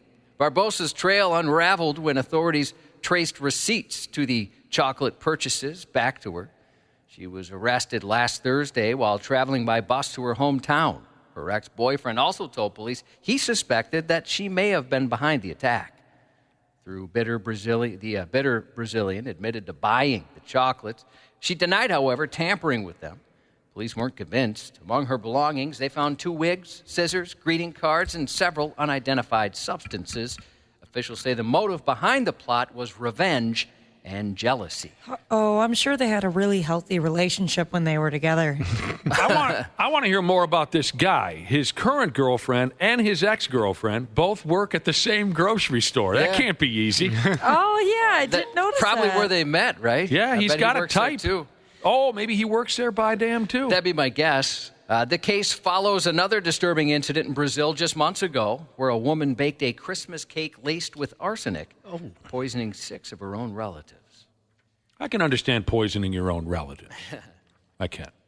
A night out with coworkers took a horrifying turn for a 30-year-old man in China after one too many drinks led to a freak accident which nearly cost him his life. According to reports, the man had been dining with colleagues when he stood up and slipped, falling face first onto a Tommy Lee-sized metal rod, shish kebabbing himself. The 15-incher, it intruded right through his mouth and lodged itself deep into his skull. What the living hell? Just a hair's breadth from hitting vital parts of his brain. He got up from the dinner table and just fell forward and... right into a metal rod. F me running. Panicked and horrified, his coworkers watched as blood poured from his mouth, and they waited for rescuers to arrive to cut off the exposed part of the rod before they could rush him to a hospital. Oh, I bet that was something to see. Once their trauma specialists launched into an intense 10-hour emergency operation, the rod had a clip at the end, making removal dangerously complicated. One wrong move could have caused irreversible brain or eye damage. The rod passed through the areas involving the mouth, eyes, and brain. Every step was high risk, said the hospital's trauma center in a social media post. Mm-hmm. The object was also loaded with bacteria, making the risk of fatal infection extremely high, they said. Boy. Surgeons were able to remove the rod without damaging his speech or motor function. They say it was a miracle. I still get scared just thinking about it, the man said after his recovery. The doctor saved my life. It was a blessing in a very bad situation, he said. He did suffer some vision loss in his right eye, but otherwise walked away from the ordeal without further injury. No more going out to dinner for this guy. Or just maybe have one less drink. Was he loaded? Yeah. Oh, he was loaded. Yeah. Well, sometimes when folks get loaded, they fall down. I guess that probably helps with the pain, though. Wobbly leg. Yeah, right. Yeah, for the moment. I wouldn't want to be sober for that. You're right. A 39-year-old Arizona man's facing serious felony charges after a violent and completely unprovoked attack on a stranger, one that's going to leave the victim winking for a while. According to police, the incident happened around 1 a.m. last Monday near a convenience store. The victim had simply walked past and said, "How are you doing?" How you doing? The suspect, Daniel Lanks, must really hate small talk. Out of nowhere, he grabbed the man from behind and, no big deal, ripped out his eyeball. Oh. Come on. Which I find excessive. Lanks told the man he'd whoop his ass and followed through by punching the victim in the face hard enough to fracture his jaw. There was no provocation whatsoever. The victim didn't threaten Lanks, didn't challenge him, and wasn't carrying a weapon. There was no reason for this violence, said police. Even more frustrating, when he crossed paths with the victim that night, Lanks had just been released from jail 2 days prior, stemming from a different case involving aggravated assault and organized retail theft. When detectives later tried to question him, he reportedly told them to shut the F up. Oh. When they said, "Do you understand your rights?" he said, "No." Records show he was arrested in March on charges of aggravated assault and organized retail theft. He was released from custody a week ago on his own recognizance. Lanks is now facing a new felony count of aggravated assault, and a judge set bond at $500,000. Let's just keep this guy in that cage from here on out now. Wouldn't that be the best idea, Josh? He's now back behind bars, and yes, hopefully this time he'll get locked up for real. Well, why can't he shake this anger? What's the problem? Again, what happened? There was witnesses there that said all the guy did was just walk by him and say, hey, how you doing? But then still in court, he's just, no, kiss my ass. Yeah. What's the problem? I don't know. I don't like it. Would you talk to him? I'll try from like a safe distance, yeah. As long as he's not at gouging distance. And, that's terrifying. He ripped his eye out. You might be the guy that you could get through to him. I'll try. I mean, I would make it a mission. I left some of the details out. That's disgusting enough. But, my God, if you read the details, you're going to barf. Horrible. It's better than looking up munging, though. Do not look up munging. It's terrible. Nobody ever believes me. Don't do it. A 25-year-old was caught on surveillance video in a very Florida man theft an entire convenience store vape display. The rebellious Darth Vapor was seen entering the store and taking the display, which held around 30 vapes. Are those expensive? Yes, they can be. They're usually about $20 a pop. Police post to social media read, after pacing through the store to build the courage to make the poor life choice, this man reached over the counter, grabbed the entire display, and took off with his friend, police said. No additional information was provided. He wanted them all. What do you think he's going to sell them at school or something? Well, I suppose he's 25. Definitely. Maybe he's going to stand outside a high school somewhere. Or just use them. A 40-year-old man's behind bars after acting out a twisted tale of Toys R Us turpitude, stealing a $10,000 stash of collectible toys from his neighbor's home while that neighbor was in jail. Oh, that's mean. The victim, who'd been locked up for the past 3 months, reported someone looted his house and made off with his prized toy collection. Didn't take long for the mystery to be solved, though. The victim spotted some of his missing collectibles popping up for sale on Facebook Marketplace, listed by none other than his next-door neighbor with the badass name Corey Savage. What an idiot. A buyer who, there's more. A buyer who had unknowingly purchased some of the stolen items reached out to the victim after realizing the goods weren't legit. He showed police Savage's Facebook profile, confirming these sketchy sales.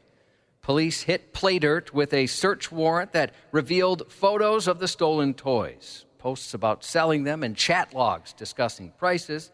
But the most damning piece of evidence was a video surfacing showing Savage inside the victim's bedroom taking the toys. When confronted, he had a pretty lame excuse. He claimed he just found them in the trash. The Vag was arrested for burglary, an unoccupied structure, grand theft, unlawful use of a two-way communications device, and dealing in stolen property. A lot of toys, huh? Yeah, $10,000 worth. Anything special in there that you might have been a fan of back in the day? They didn't give any details. They didn't? Oh, lame. I mean, if they had like the original Tonka trucks or Transformers or something. Transformers. That'd be pretty sweet. Hilarious. Some G.I. Joe stuff. Like any of that. Streaming on Disney Plus today, the second season premiere of Andor. It's a prequel to Rogue One, a Star Wars story, which followed a band of rebels who steal the plans for the Death Star, setting the stage for the events of the original 1977 film. Andor Season 2 opens with a mission to steal a special new model of TIE fighter. Again, that is streaming now on Disney Plus. Andor. Yes. I watched the first season. I will be back for Season 2. Jeffrey Dean Morgan of Supernatural and The Walking Dead is 59 today. Negan. Jack Nicholson, 88. Wow. Oh, my God. And I'd like to say happy birthday to my smoking hot wife and my smoking hot brother-in-law, and that's 93X News. And now a Minnesota Twins update. We're talking Twins with former All-Star closer, Glen Perkins. Glen Perkins. On 93X. Play ball! Ah, absolutely wonderful. Randy Shaver is all up in here. Hi, Randy. Good morning. So is world-renowned entertainer C. Willi Myles. Good morning, C. Willi. You got to hit your live microphone there. Yeah, I did everything. Hi, C. Willi. Good morning. And like the fancy schmancy intro said, we're going to be talking Twins here with Glen Perkins. What's up, Glenski? Not a whole lot, guys. I don't know. I don't know. At some point, if when we do this show on Tuesday morning, there's going to be something positive. I hope so. Is it 3 weeks running now? Yeah, 3 or 4. It feels like 7 or 8. I'm kidding, of course. We could have done it last Thursday, coming off of 2 wins, and we would have had an emergency interview with Glen Perkins. Yeah, and then. Well, then let's he went start down to Atlanta, and it didn't go well. No, let's start with the basics. Are you working tonight? Radio, TV? I'm on TV this whole homestand. Ooh, see, there you go. Nice. See, there you go. Maybe that'll change the fortunes of the team. Who knows? Well, I mean, I like everybody who works there on the FanDuel Network covering the Twins. I enjoy watching a little bit of everybody. I like how you fellas mix it up. You get LaTroy now and again, and you get Justin Morneau, and you get and of course I enjoy watching you. So. That's something to add to a series where, on paper, these are the 2 worst clubs in the American League. The Twins and White Sox start a 3-game series tonight. I'm not big on coincidence, but there's something odd about today and the Twins playing the White Sox at home. And last year they were 7-13 on April 22nd. Okay. And they had a series at home against the Chicago White Sox. And that started a run of 12 straight wins. Oh. So you're guaranteeing 12 in a row. That's what I'm going with. And they played Chicago at home. Right. Went on the road to Anaheim, came back to Chicago, and then back home and won all 12 of those games, 12 straight. And that's kind of what kickstarted them last year. They were the best team in baseball from that point until whatever it was, early August when they collapsed. Yeah. But it was a series against the White Sox that started at home on April 22nd, so that's what we're going with. All right, I got no problem with that. I think you should do the pep talk then. Yeah, maybe you should talk to the fellas in the locker room. Let them know. So last year at this time they were 7-13. They are 7-15. Do I have that accurate this year? Do you guys have an in-house stats guy? Because I didn't look that up. Right. Yes, I think they are 7-15. That sounds about right. And last year at this point they were 7-13. So why does this feel so much worse, Glen Perkins? I really don't know. I think maybe just because that was a year ago and memory fades. Mm-hmm. Or maybe how they finished. Do you think that's why? It's shockingly similar.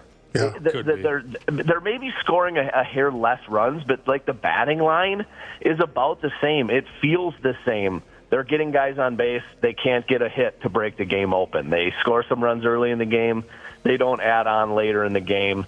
The bullpen, which was on paper supposed to be maybe the best one in the league, hasn't been very good yet. And so I don't know. Maybe it's the way they're losing.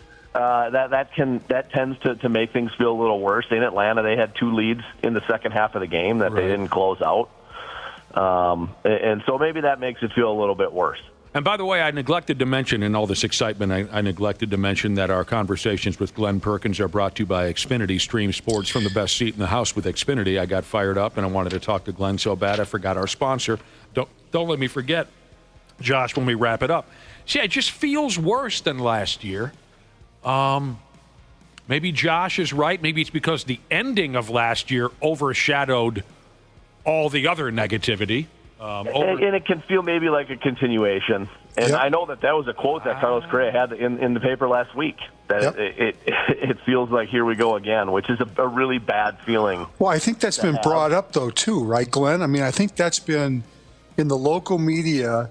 Every time you read about the Twins and they lose a series or whatever, the numbers are added on to the end of last year. And so there is this carryover in the media about how last year ended and how this year has begun, and they've kind of lumped the two together, fair or not fair.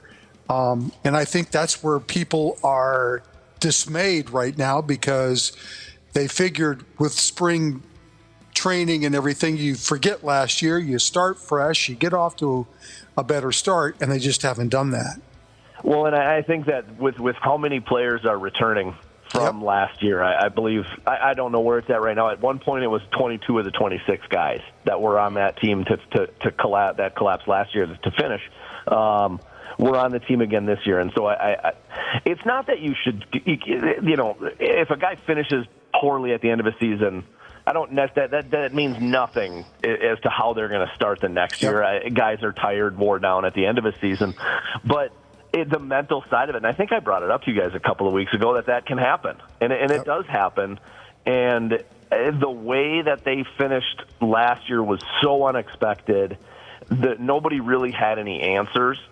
And so when that happens again to start this year, I don't think it's surprising, I guess, at all that the guys don't seem to have answers right now either.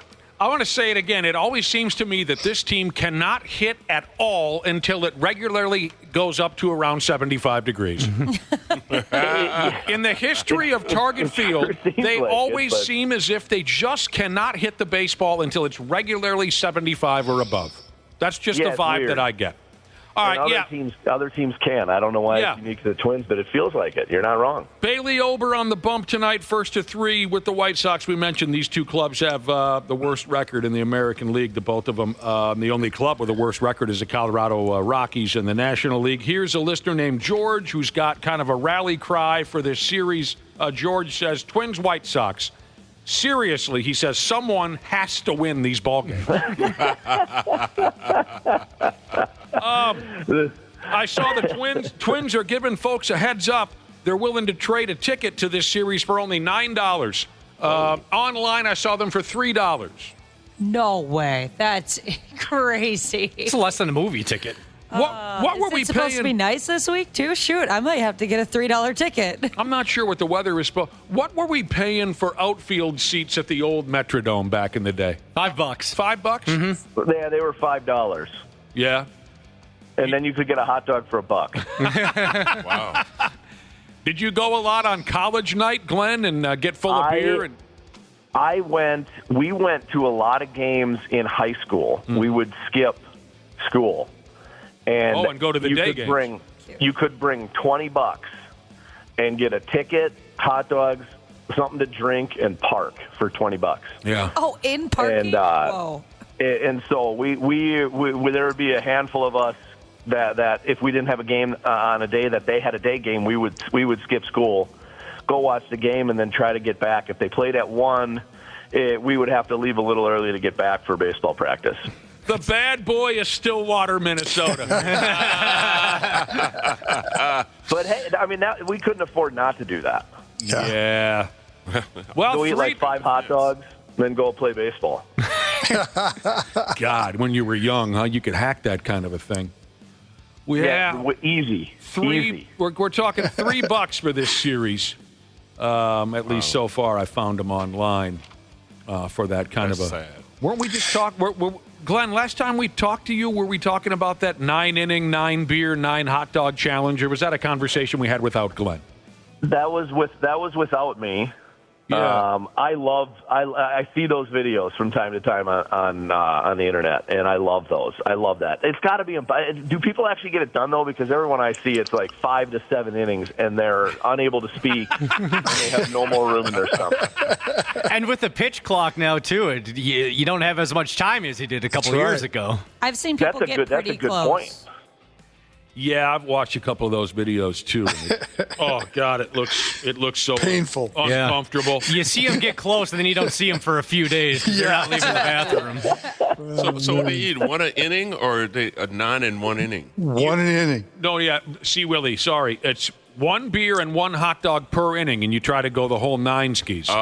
Yeah. What about you? I mean, you're not a drinker, but you think you could do the wiener? No. No. No. Well, it's not for everybody. It's not for me. After 2, I tap out. I couldn't do it. I think it just sneaks up on you. It seems easy when you think about it. It does. But I feel like by the 4th, you've got to start feeling it. Yeah, I mean, when you go through those 1, 2, 3 innings, though, that sucks. Yeah, but you're you're talking about both sides batting, so there is that. Sometimes you think about it only as a half inning, and you got to squeeze it in. You've got plenty of time to eat it. It's just, you're right, though. By the time you get to the 4th inning or the 5th inning, A, I don't really want to eat it, and B, where's the bathroom? Right? You're doing somewhere between 3 beers and 3 hot dogs, 3 to 4 beers and hot dogs per hour. Yeah. Right. And I think the first hour is okay. Right? And I think if you want to take on this 9 dogs, 9 beers, 9 inning challenge, you want to do it now. You don't want to do it in late August when it's 105 degrees out there. Yeah. Just sweating out hot dog juice. You're going to end up in that friggin' bathroom. Mm-hmm. Yeah, oh yeah. And the bathroom has a little bit of air conditioning, but not enough for that situation. And everybody will hear the gurgle in your stomach. Oh, my God. That's all right. I'm not shy about that. The next guy in line for the stall's like, you're doing the 9 inning, 9 dog, 9 beer challenge, huh? You can go ahead of me. Here's a listener who texted in to say the most expensive thing about seeing the Twins at the old Metrodome back in the day was the bottle of Jack Daniels that you smuggled in. I've said it before. When I was a kid, when the Brewers were still in the American League, when I was a kid, if you wanted to go somewhere, it was very strange. If you wanted to go somewhere in the summertime and see shirtless men in jean shorts, you went inside to the Metrodome to see the Twins-Brewers Border Battle series. Wow. For whatever reason, the chosen wardrobe for that series when I was a kid was men in jean shorts with no shirt on, and we were inside. Well, wasn't the air conditioning kind of sketchy back in the day in that place? It didn't always work. Okay. It didn't always work. Very short jean shorts, too. Very short I love jean it, shorts. yeah. All I'm thinking about is like skin sticking to those seats. Yeah. Yeah. Oh, that is the absolute worst about being a girl and wearing shorts to the Twins games. I love it. Absolutely. Yeah. The sweaty seats. Oh, Yep. yeah. Yeah. And you know me, I'm a sweater. So, Yeah. I Yes, get you embarrassed when I have to get up to go get something to drink or eat. It's just slightly damp on my seat. And back during those shirtless men in tiny jean shorts series against the Brewers in the early to mid-'80s, that was back when they served beer in those wax cups at the old Metrodome. Oh, it was almost like putting your beer in a microwave. It made your beer. There's something about those wax cups that made the beer instantly warm and Gross. flat as all hell. Oh no, that's because Wally was carrying that rack of beers for. Oh, God. up and down those Wally stairs. was So unbelievable. That beer might be an hour old. Yeah, he had jiggled those beers around for a few innings. All right, so this series with Chicago, Matt Wallner out. Who was the new kid that got a couple hits in Atlanta? Glen Perkins. Yeah, Luke Keeschel. Drafted. He was only drafted 2 years ago. High pick. I think he was a second rounder. And everything I heard about him was he's a gamer. He's a baseball rat, energy. And I tell you what, with not too many bright spots in that series, Byron Buxton absolutely killed it all weekend long. And then the other guy was Luke Keeschel. And first at bat, he got a hit. He got an RBI. He had extra base hits in the first 2 games, one off Chris Sale. So something to hang his hat on. But he's a guy that brings a lot of energy, a lot of excitement. So I think a team that needs a little bit of a jolt, it's guys like that. It's young guys that can go out there and get their uniform dirty and maybe lead by example a little bit. But he's an exciting player. He really is. Justin Morneau all weekend long couldn't say enough about him. Thinks he's going to be a star. He played the part, at least for a 3-game stretch in Atlanta. And you get some of that fresh blood in there when guys do feel like things are kind of going downhill, kind of swirling the toilet a little bit. You get guys that don't know about that. He's oblivious to what happened last year. He was oblivious to what was going on around here before that series started, before he got called up. So he was fun to watch over the weekend. There's no question. Will he stick, do you think? Yeah, they're gonna have to find a way. I think the at-bats that he's taken, the results have been good, but I feel like his process is really good. He had a couple deep counts. He's not up there looking overmatched by any stretch. And so I think things always have a way of working themselves out. You can speculate all you want that in a couple of days when this guy's coming back, they're going to have to find a way to get rid of somebody. Something always happens. But it's one thing that's always been true in baseball is if you hit, they will find a place for you. And he looks like a kid that's going to hit. He will stick, Ashley, like a sweaty guy's naked back. Ew. That's me. On an old Metrodome chair back in the day. It's not even a sweaty guy. It's me. While drinking a room temperature beer out of a wax cup, watching the Brewers. I want to ask, what's body worse? hair. Body hair, yes. What's worse, Nick? Because I know you don't like those like tin metallic cups either. You think they kind of change the flavor of your beer. Would you rather have one of those hot plastic ones or one of those metallic ones? You talking about the fancy schmancy aluminum? Yeah, aluminum. Aluminum can bottles, whatever they are. Oh, I'll take that over the old wax cup. They were terrible. Right. They were terrible. I prefer my beer canned, but the old wax cup was just awful. Just awful. It made your beer just taste like. Brock Stewart is back in the bullpen. Glen Perkins. Brock Stewart's back. He got an outing over the weekend. Griffin Jacks has been struggling a little bit. What do you make of what's going on with Griffin Jacks? Overthrowing. I talked to him it would have been Saturday. He had the rough outing Wednesday against the Mets, and then he had another one on Friday night. I talked to him on Saturday. I had heard that he felt like he knew what he was doing. I was just going to chat with him because I've been in his exact situation. And had a good talk with him, and he seems like he's in a good place. This happened to him 2 years ago where he was kind of trying to do too much and not getting results, and they backed him off a little bit, put him in some lower pressure situations, kind of let him get his mind right, and then he took off from there, and it was that entire season and then all of last year where he was phenomenal. So I think just getting him a little bit of a reset is going to help. But I think getting Brock Stewart up there, at least you can interchange. And I don't think Brock at his best is pretty close to what Griffin Jacks is. But you can't fill Griffin Jacks' shoes with one guy, but it's another guy that they can plug in to try to get some outs later in the game while they try to get Griff right. And hopefully he can stick around for a while because he's kind of been missing in action for quite a while. Just got to stay healthy. Yeah. If Brock Stewart can stay healthy, he can get anybody out in any lineup. One more thought here on the 9 innings, 9 beers, 9 wiener challenge that folks like to do at ball games. And this series could be a good series for that kind of behavior.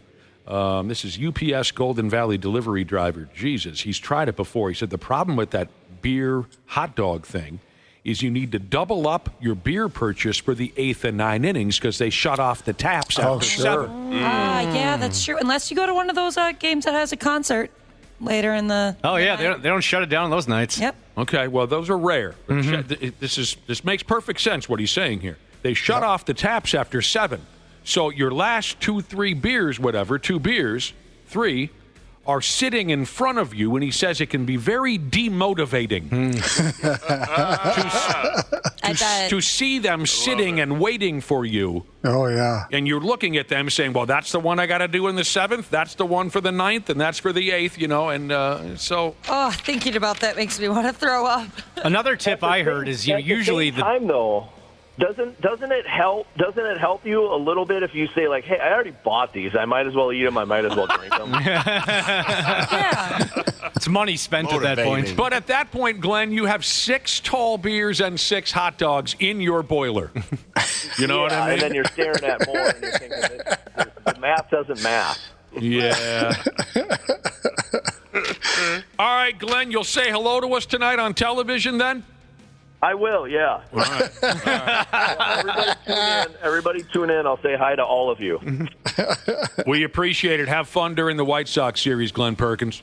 All right. Thanks, guys. You got it. Our chats with Glenn every Tuesday brought to you by Xfinity. Stream sports from the best seat in the house with Xfinity. The Twins are being very neighborly. They've upped and moved their Friday and Sunday game times to accommodate the Timberwolves home playoff games. So they're moving them up a half hour. So on Friday, when they play the Angels, it'll start at 6:40 as opposed to 7:10. On Sunday, the game will start at 12:40 as opposed to 1:10. And they're, of course, trying to accommodate for the big crowds. There'll be 20-some thousand at each of those Wolves games, and sadly, probably only around 10 or 11 at the Twins games. But there might be more people on the field Friday night during Game 3 when the Wolves and Lakers are playing than there are in the stands at Target Field. That's going to be an easy ticket to get. Maybe they'll start something great like Glenn was hinting at earlier. Okay. See Willi Myles, Randy Shaver. I'm calling it the most aggravating game. The most aggravating game in the rich history of hockey right here in the state of Minnesota. That's tonight. Hasn't even happened yet, and it's already the most aggravating game in the rich history of hockey in Minnesota. Because here's a damn playoff game, as we've discussed before. Here's a damn playoff game, and most Minnesotans won't be able to watch it because it starts after 10 p.m. local time. We wait all year round these parts for a playoff game. We sit through a lot of meaningless regular season games just for the chance to watch the playoffs. And when the time finally comes, most of us can't even watch because we got to work for a living. Pigs Knights Game 2 in Nevada tonight. 10 o'clock. Yes. Which is more like 10:15, 10:20. Right. But here's... Well, you got a warm-up act. You've got the Wolves and Lakers. Sure. So if the game starts at 9. Yeah. So you can warm up with them. Uh-huh. And if that game's good, this could be a good night for picture-in-picture if you had it. Are you trying to encourage us to stay up until 1 or 2 No, o'clock in the morning? I'm not trying to encourage anybody to do anything they don't want to do. All I'm doing is stating the facts. That's it. You can watch the Wolves as a warm-up if you'd like. If you don't, go to bed and get up in the morning, and we'll tell you all about it the next day. Yeah, I'll just Google it in the morning. But we have something very special going on the Half-Assed Morning Show today, and we might as well cut to the chase right now. Josh, are you comfortable with this right now? I'd love it. I've been waiting all morning.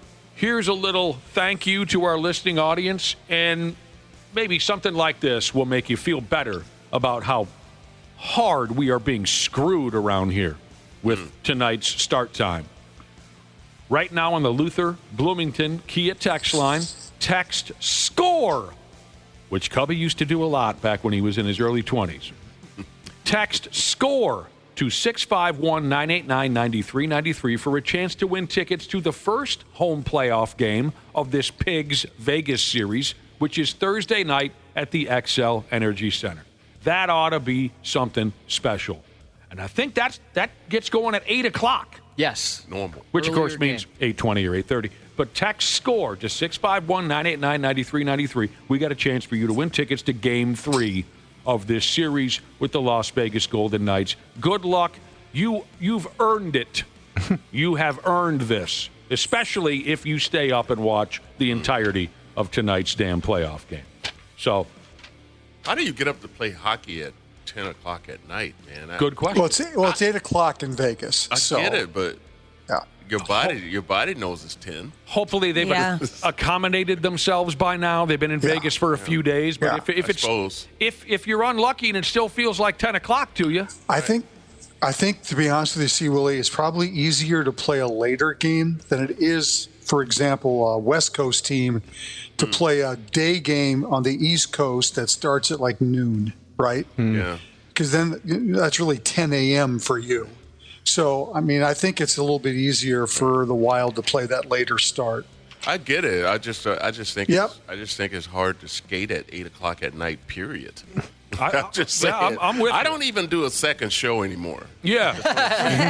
My show 7:30. I don't have 8 o'clock shows anymore. It's 7:30. Sometimes I see the videos of them like walking into the rink and they'll have Red Bull or a energy drink in their hand, and I'm just like, I could not. How do you skate after drinking something like that too? Like you got to have it. Probably you're gonna fall asleep. You got to skate when you drink that much red.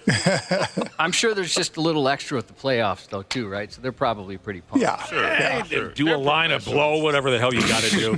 Let's make it happen. They're young kids. They can do whatever. They can bounce back. They can tough it. How is it that the Florida-Tampa series didn't start until tonight? That is so bizarre to me. I'm already aggravated enough at the thought of what I'm calling the most aggravating game in the history of Minnesota hockey. I'm already aggravated enough on that subject than to discuss the way the NHL and NBA playoffs But imagine schedule their games. If you were a fan of either of those teams and it's already Tuesday night and you haven't even played yet, some teams have played 2 games already. The NBA and NHL, they do it all wrong. Mm-hmm.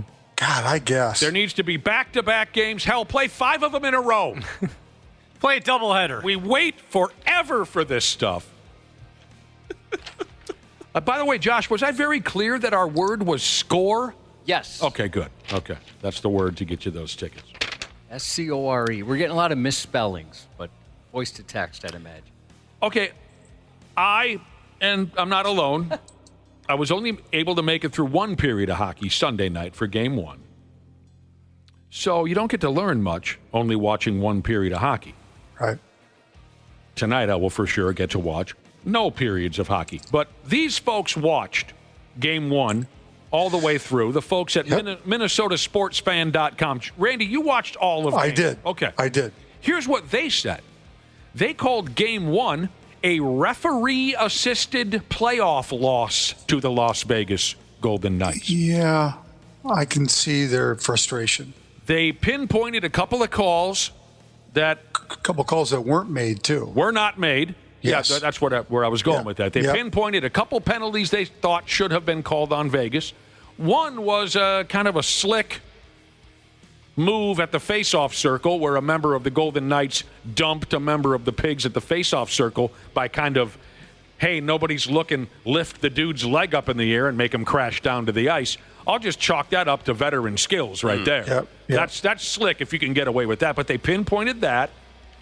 They also pinpointed a shot to the yapper that Ryan Hartman took, a pretty stiff cross-check to the yap. Now, I saw that one. That should have been, although I love cross-checks to the yap, that should have been called. Even the announcer said it should have been called. The only thing that gave them some hesitation is that he was also, Hartman was kind of holding on to the stick. And so for whatever reason, they still felt it was a cross-check, but maybe that's why the ref didn't call. Again, remember, too, they had that referee get hurt in that game. Yes. And so they had the backup referee. Was he a referee or a linesman? He was a linesman. Linesman. Had a backup person come in. Yeah. And so, maybe there was some hesitation by that person, too. I don't know. At any rate.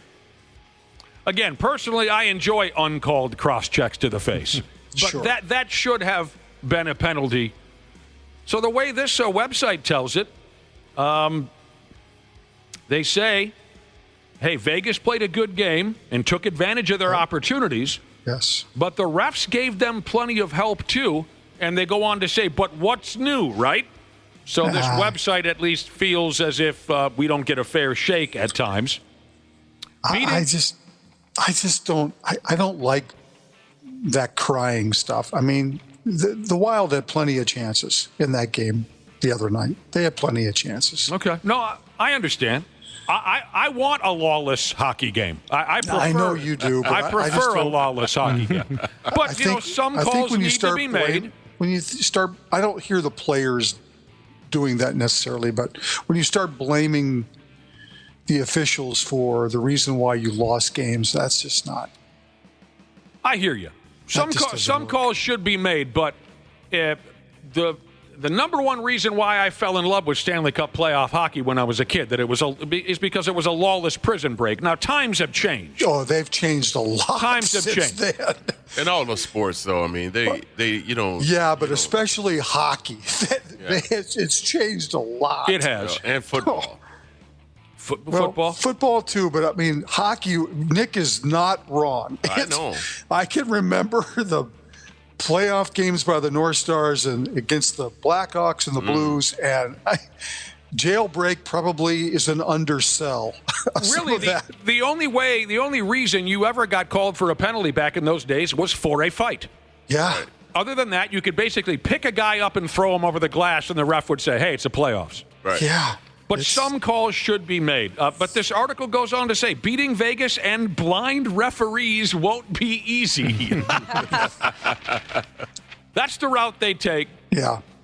And I get it. I get it to a certain extent. All right. By the way, Randy Shaver, see Willi Myles. You weren't aware of this, but Dana's parents went to a thrift store in Red Wing over the weekend, and they thought of me while they were there. They didn't think of their own son, but they thought of me. Wow. And they purchased me what's going to be my good luck charm throughout the rest of this playoff run. They purchased me a Ryan Suter bobblehead doll. Get out of here. It's gorgeous looking. When I mentioned this earlier, some listeners called in about my Ryan Suter bobblehead doll. And they said, is that Suter bobblehead doll standing on the salary cap and digging his skate into it? Come on. Yes, he is. They'll never let it go. Wow. This is the last year, right? Or is it next year? This is the last one. This is the last year. Is he digging his skate into the salary cap? Gosh, That's a great question. Wow.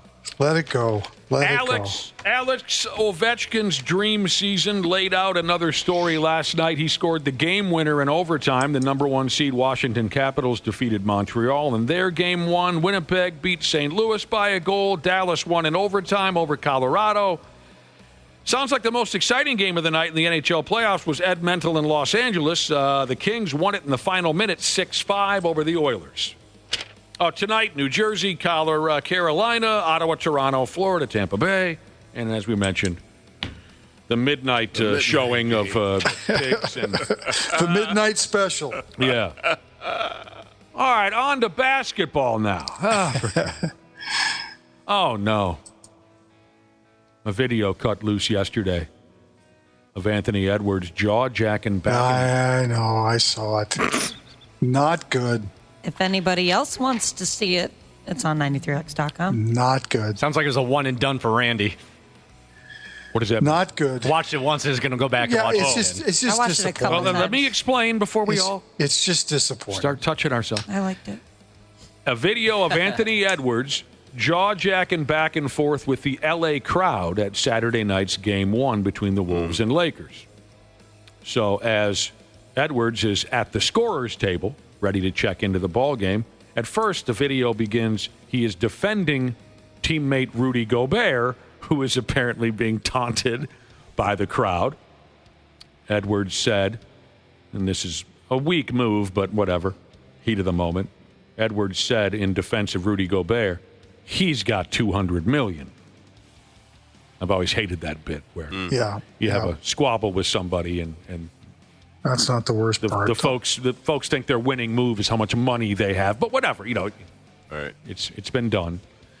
But then when the attention of the crowd turned to Anthony Edwards, with one fan saying, "Where are your kids at?" Woo! But the man's at work. He is working. Right? That doesn't really work.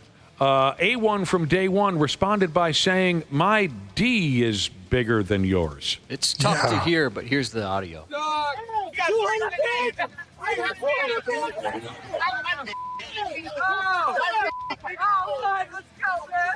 Now, this is during the game. Yeah. Right? This is not, that made it kind of sound like it was not during the game. Maybe I'm wrong. I believe they were checking in at the scorer's table. That's correct. He's Okay. standing at the scorer's table. This is actually during the game in front of the entire arena. Yes. By the way, I got to answer this question real quick via text. No, Dana did not open my bobblehead doll present before I received.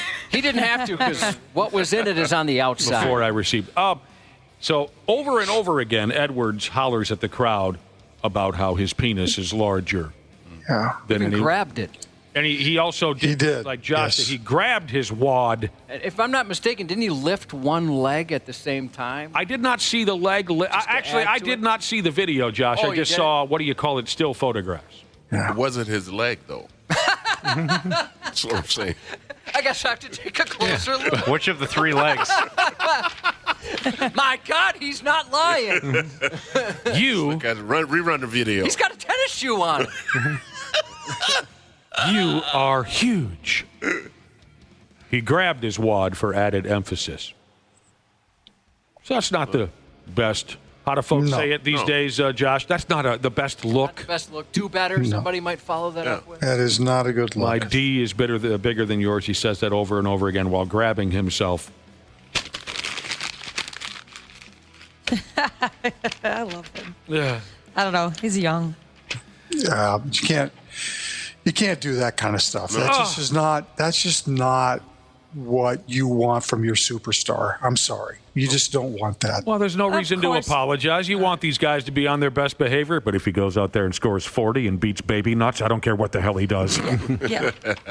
It must be tiring getting, nothing but hate consistently over and over and over again. I could see myself snapping at some point. Oh, hateful comments over and over again? You got to block it. I wonder what that's like. I know, it's hard, man. Those guys, fans are brutal.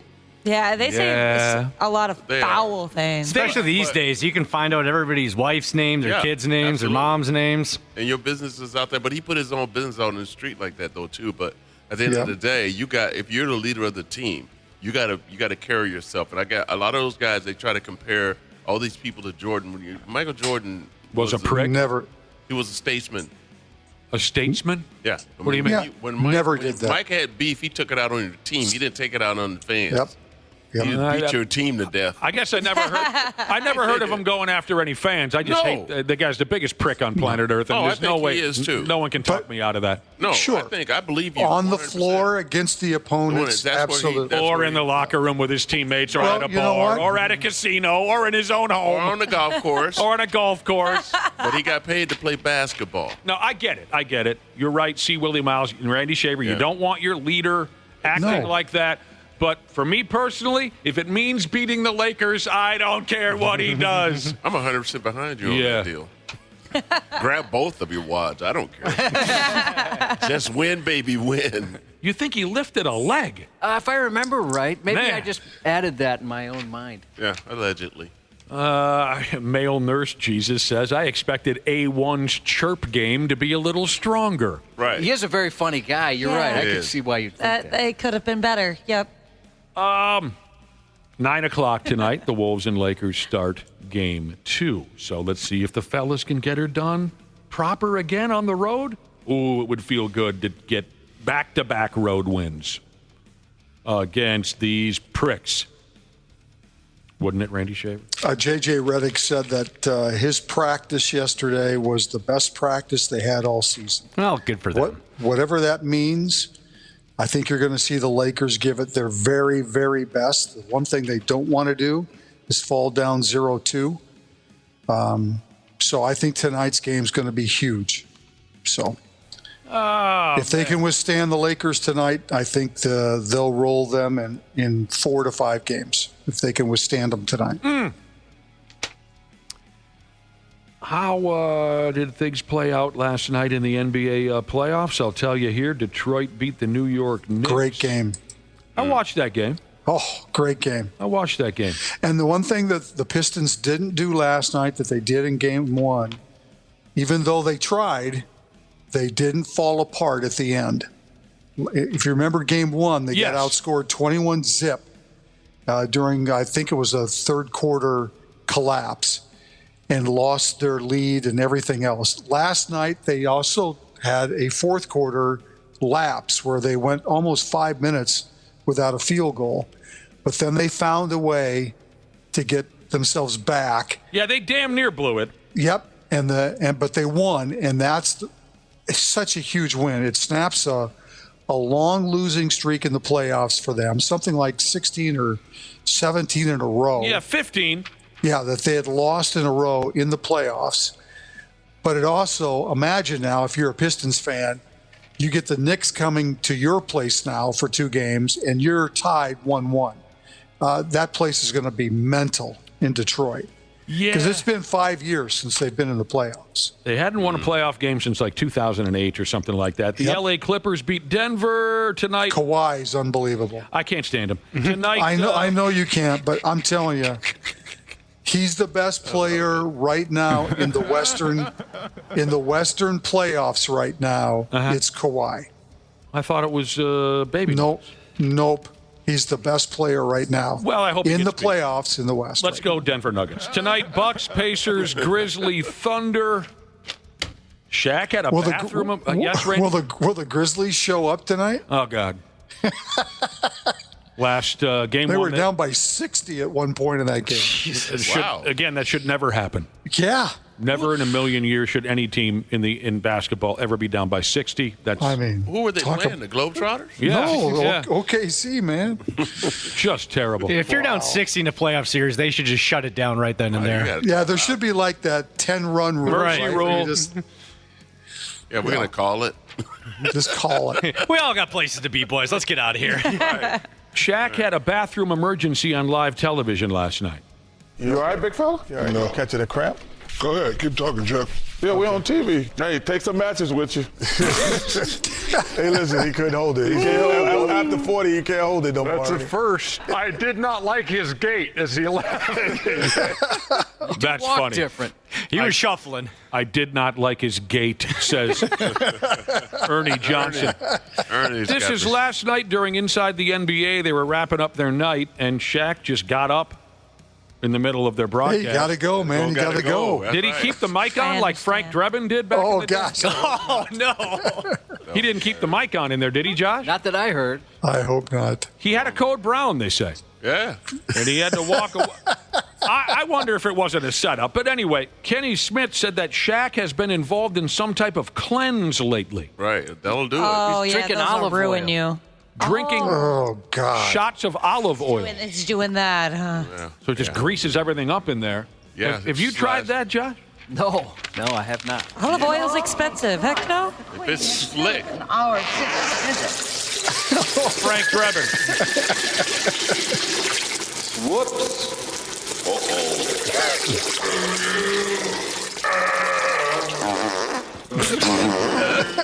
I love that he missed. Yeah. Oh, my God. He got some on the floor. Yeah, you get to a certain age, man. You can't hold it. You're in olive oil, and then it just slides right on out. Man. You can't even tighten it up or nothing. I want no part of that, Willi Myles. No, you got to be careful what you eat before you go live, right, Randy? Hey, man, you got to know exactly where the bathroom is. Right, and you got to know when to take it, when to eat it. And I actually, every time I go to a restaurant, I walk off the steps. Exactly. I pace it to see how far away I am. I swear I do.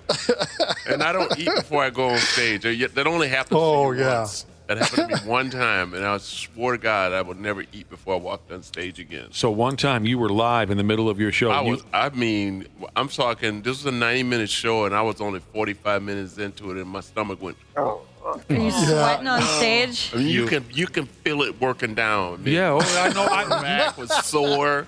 I know that feeling. So you had like a 4-alarm. Oh, I walked out, and when I did, I think I shorted them about 3 minutes. So you went the full, near the full 9. Yeah, I did, but I was sweating like a pig. Oh yeah. I was holding everything so tight, man. I went back to my dressing room, and it was a minute before I could come out, and she was. It was bad. You are a great athlete. No kidding. Man, holding that long and perform. That's impressive. I was young. I could not do that now. No, hell no. That was probably 5-6 years into my career. One of my worst experiences ever was I had one hit me. I had a code brown hit me while I was sitting in the barber chair. Oh, that's a tough one. Getting a cut? Yeah, and it was one of those deals where I felt a problem. Right. But, there's 4 people in line to get their hairs cut, and I didn't want to miss my turn, and I lied to myself. I told myself, this will subside. It's only one way you're going to come out. But as soon as I got into that chair, it hit me, and I was pouring sweat. Oh. To the point where the barber said, "Are you okay?"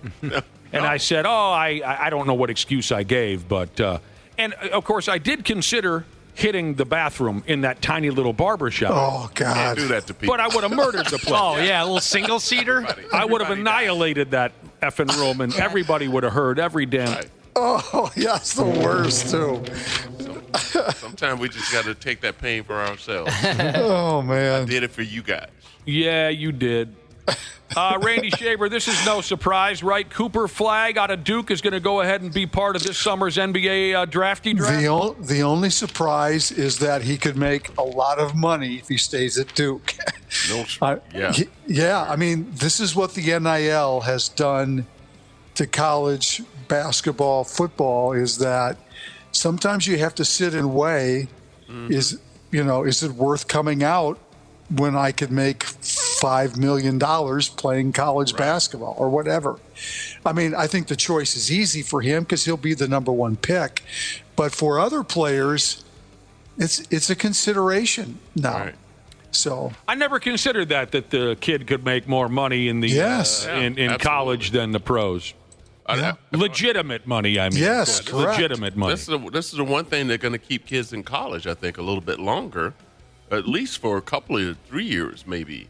If you get a really good NIL deal, why would you come to the NBA? I mean, why right now? I mean, you can make $20 million before you get there. Especially if you're not a top 10, top 15 choice, and maybe you've been told that, but you think that if you wait another year and play college basketball for another year, the days of doing that and getting nothing in return other than the possibility of being in the top 15, at least this way, you work for another year and you make good money at the same time, and then you set yourself up for the next year. Yeah. So some of these kids coming out of college, they're setting themselves up for life. Yeah, well, you would hope so. Right. Yeah, you would hope so. Isn't that friggin' something? Yeah. Well, there you go, Randy Shaver. Thanks for every damn thing, and we will wrap with you tomorrow morning. Sounds good. We'll be back here on the Half-Assed Morning Show with more from C. Willi Myles here in a few minutes. We got a full tank of gas, half a pack of cigarettes, it's dark, and we're wearing sunglasses. Hit it. The 93X Half-Assed Morning Show. Well, there's my beautiful podcast, people. Everybody good? All right, great to hear. Thanks, as always, for listening to the podcast. And, of course, thanks to our friends at Standard Heating and Air Conditioning for making it all possible. Can we believe it's April already?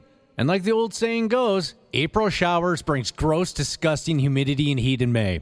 Beat the heat and the summer rush. Have Standard Heating and Air Conditioning out to work on that AC soon. April is the best month to get your air conditioning wrenched on before the huge summer rush starts. So get on that today. Go to standardheating.com and schedule that AC tune-up. Thanks for listening. We love you podcasters. Enjoy the show. This is Women's Work with Nicole Khalil. I would rather have the temporary pain of discomfort than the avoidable pain of regret. There are too many of us that we're waiting for someday, and the clock is ticking. Redefining what it means to be doing women's work. Make sense of this wild, chaotic, and beautiful world and your place in it. That is woman's work. This is Women's Work from Believe. Follow and listen on your favorite platform. Half-Assed Morning Show 93X. There you go. Thanks very much for hanging out with us this morning on the 93X Half-Assed Morning Show. It's been a hell of a deal. C. Willi Myles is here. Still here. Still here. We've made it all the way up to 8:31 in the godforsaken AM. C. Willi, anyone ever been thrown out of one of your shows for bad behavior? You know what? Yes. You've done a lot of shows. I've done a lot of shows, yeah. And I think only one time it ever happened, it was at Knuckleheads out at the Mall of America at that time. And that would have been, that was a while ago. But it wasn't, it was more because of intoxication, not more of a, he just learned to whisper in a helicopter.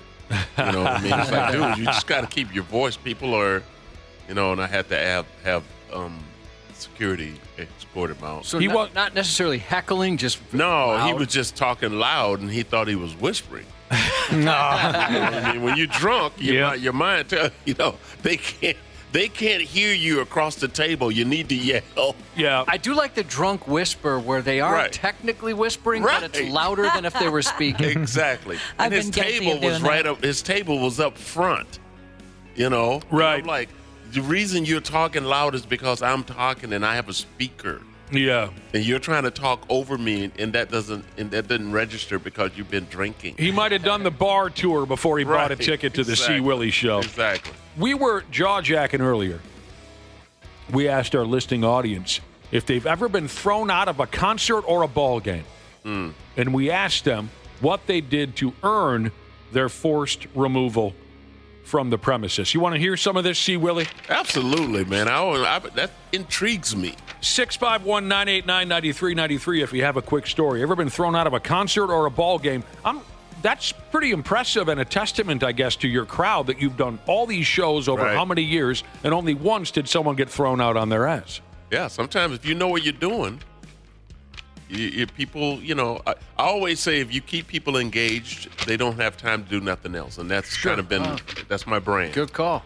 Now, this all started with a listener texting in right when we fired things up this morning, and he said, "What's worse than getting kicked out of a Twins game in the bottom of the second inning? Let me tell you, it's getting kicked out of a Twins game bottom of the second inning when you're there for the first time with your in-laws." Now, I asked him for an explanation, and he gave it. He said, bottom of the second inning, after a leadoff dong by Luis Arraez, I jumped up, I spilled a couple little drops of beer on the lady in front of me, and she ratted me out. Oh, you suck. Some folks are very unforgiving about that kind of thing. So he's saying he dumped a cup. He said a couple drops. It was a cup. Might have been the whole damn thing. I see what you're saying there. It was a cup. How about this one? This person threw a beer at Jerry Blackwell during a wrestling event and got carried out by his feet, said he never hit the ground. Oh, wow. I've got a very similar story here. And it was not Jerry Blackwell. Let me find this one, Josh. It was the Iron Sheik. Wow. Here we go. Kicked out of... That's incredible. Such similar stories. By the way, throwing a beer at Jerry Blackwell. So that must have been like 1981, 80, 82. That's someone who's been around and done some things, experienced some things. This is a listener who said, I got kicked out of a WWE Monday Night Raw for trying to steal the Iron Sheik's headband off of his head. Two guys picked me up. My feet didn't touch the floor. They threw me out the back door, and I love this description. They used me to open the door. Wow. The good news was the cat. He remember the wrestler, the cat? Not the female. Ernest Miller, I think was his name. After he got thrown out the building, he saw the cat back there, which must have been very exciting. I was a big fan. This person got kicked out of a Kenny Chesney concert before it even started because he put a large popcorn bucket on his head. They'll kick you out for something like that? I'm guessing alcohol was involved. If you've ever been to a Kenny Chesney show, I have not. I'm happy to say I've never been anywhere near a Kenny Chesney show, but was this recent? Because we just had a story where a guy got thrown out of what ball game, Josh, for putting a paper bag over his head? Yeah, it was just a couple weeks ago we talked about because there's rules at stadiums now where you cannot conceal your face. They need to be able to identify you, so I wonder if that's why the man... Did he cut eye holes in the popcorn? Bucket? I want to know more details as well. This is funny. Crazy Fish Guy Jesus was kicked out of a Jeff Dunham show because he made cricket noises at a joke that flopped. No. Don't do that, man. That's hilarious. I got to say, I think I'd laugh at that as mean as that is. And I think people did laugh, and that's why he got kicked out. Oh, yeah. I bet he got some laughs for sure. Friggin' brilliant. Oh, wow. And then to get crickets at Jeff Dunham is funny, man. You see the guy with the puppets? Yeah. Okay. The old man and the Yeah. I've seen a little bit of it. Is that you doing? Who's doing that? Was he Willie? That was me. Yeah. You doing his one of his puppet characters? Yeah. That is effing funny. Kicked out of Target Center at a Matchbox 20 concert for being too drunk. Well, I can understand that. I had to go to a Matchbox 20 concert once, and I made sure I got awful drunk beforehand. Right. Can you go to one of those sober? I can't stand their music. Speaking of Matchbox 20, one of the drunkest people I've ever seen in my life was Rob Thomas of Matchbox 20. He used to kind of hang out at a lot of station events back in the day. And we were at Fat Tuesdays in Mall of America, and he was basically falling off a stool. But that guy, you know this, Nick, he is one of the nicest, funniest guys you could ever meet. You've met him, see Willie? Yes, I was on a flight with him. Oh, yeah? Yeah, and we were going down to Texas. And I talked to him. You're right. He's great. Super nice, man. Yeah, see, the end of that Matchbox 20 story for me was a gal I was seeing at the time wanted to go see the show. I said, absolutely not. And then she said, look, I'll drop you off at a bar. This was at the X. She said, I'll drop. What's that bar right across the street from the arena? The Eagle Street or whatever? It was Eagle Street. It's now something different. Okay. She said, I'll drop you off there way ahead of the show. You can get good and drunk. And I said, sure. Okay. If I can get good and drunk, I'll go to the show with you. After the show, we went backstage, and I sat there and got even more drunk with this. What was his name again? Rob Thomas. And he and I were fast friends. Oh, and he's awesome. we had a terrific time. He made me a fan of his band. He's a good guy. One of our listeners, okay, it's not a ball game or a concert, but they got kicked out of a casino for smoking a joint in the outside smoking section. Yeah, they're not going to let you smoke drugs out in the... Got an update on the popcorn bucket guy. Yeah. He had said his head was inside it. What he meant was he was throwing up inside of the popcorn. That's a little different, He said, bud. I was throwing up into said popcorn. Okay, that's a lot different. If you cack, they will throw you out. Yep. Yeah, That's right. quite a few people did text in. It was a lot of throw-up related things from being too drunk or minor consumptions. We got a lot of those drinking when they're minor. Oh, man. I know you probably had to be there, but one of our ex-bosses around here, I love this story about him. He's in his 50s somewhere, and he goes to a Pink Floyd cover tribute band. I think that's what it was, but a popular one. And he had like 2 beers before the show, and you actually had to buy seats for this group. This wasn't like at a bar. These were some big deal. And he had like second row seats. He throws up all over himself after 2 beers. He gets thrown out. Oh. So I guess that's when you know maybe you're past your prime. Absolutely. Here's a guy that got kicked out of a Twins game for creating a sign mid-game that read, "Suck my knoblock." What? Must have been when Chuck Knoblock came back to town I as a would member think of so. the New York Yankees. Knobber. This person got kicked out of an Offspring concert for being too rough in the mosh pit. Why did the Offspring have a mosh pit? How can you? It's called the mosh pit. I guess I've seen people go out of their way to only be a part of mosh pits just so that they can injure other people. Like it turns into them throwing punches. But you don't do that. Which is why I've never gone anywhere near a mosh pit. I thought that was the whole game. There's certain rules. Like you're not supposed to target people, I guess. Help people up if they fall down. There is an etiquette. Yeah, I thought there was as well. There's an etiquette in the mosh pit. I've never experienced it myself. I have never once. Just once by accident. You did? Oh, yeah. It was at a Pearl Jam show. I didn't even know. It was one of my first concerts as a kid. And someone pushed you in there? Or? No, I didn't know that there was such a thing as a mosh. I just went up as close to the stage as I could at First Avenue. And it swallowed you up. Yeah, it was insane. No. I told you that's the first time I ever got to second base because I was punching my way out of it, and I accidentally grabbed a girl's boob. Oh, yeah. I couldn't remember if you accidentally hit a girl or that grabbed was the her. first boob you ever touched. Yeah, because I was pushing my hands out in front of me, like kind of pushing people out of the way, and all of a sudden, towards the very end, the outer ring, I grabbed a girl's boob, and I'll never forget the look she gave me, and I wonder if I had the same look. I was mortified. Felt terrible. It's funny how it can just the mosh pit. I love it. The mosh pit can suck you in against your will, like a two-sami. Wait a minute, where am I? Yeah, and like I said, I had no idea those even existed. I should have known better. I was too sheltered. Now here's a listener who was acting in support of security, I guess is one way to put it. He got kicked out of a Wolves game last year because some seat jumpers were being disrespectful to the usher, and I wasn't having it. So it sounds like this guy got into it. Hey, too bad you got kicked out of the game because it sounds like you were at least for the greater good. The greater good. Somebody said they got kicked out. They don't say where they were. I'm sorry. Here it is, a bar. I got thrown out of a bar for peeing off a balcony. They were not very happy with me. Oh, yeah. I've seen some people get kicked out of the bar. I used to work bartending late nights for peeing off the deck. Don't do that. That's gross. 651-989-9393 if you have a quick story of you getting thrown out of. We started with a concert or a ball game. I guess you can throw a bar in there if it's an interesting enough story. Concert or a ball game. Winstock. I went to Winstock once many years ago. You know that one, C. Willie? No. It's out in Winstead, Minnesota. Yeah. It's usually country bands. When I was there, I saw Roy Clark from Hee Haw. Hello. Do you remember Roy Clark? Of course. He and Buck Kicking Owens. and grinning? Yeah. And also the Bellamy Brothers. Yeah. Was it the Bellamy Brothers who sang,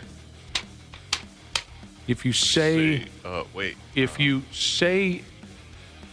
if I say you have a beautiful body, would you hold it against me? Yeah. Was that the Bellamy Brothers? Anyway, here's a listener who was kicked out of Winstock for mud wrestling. Oh, that doesn't seem like you could get kicked out for that, I guess. Yeah, Unless you were taking it too far, I suppose. I only went to Wee Fest. Wee Fest up in Detroit. Oh, yeah. Detroit Lakes, yeah. I've heard good things. I've heard that's a fun time. It is. Angry bus driver Jesus got kicked off a ride because he tried to spit gum into a trash can below.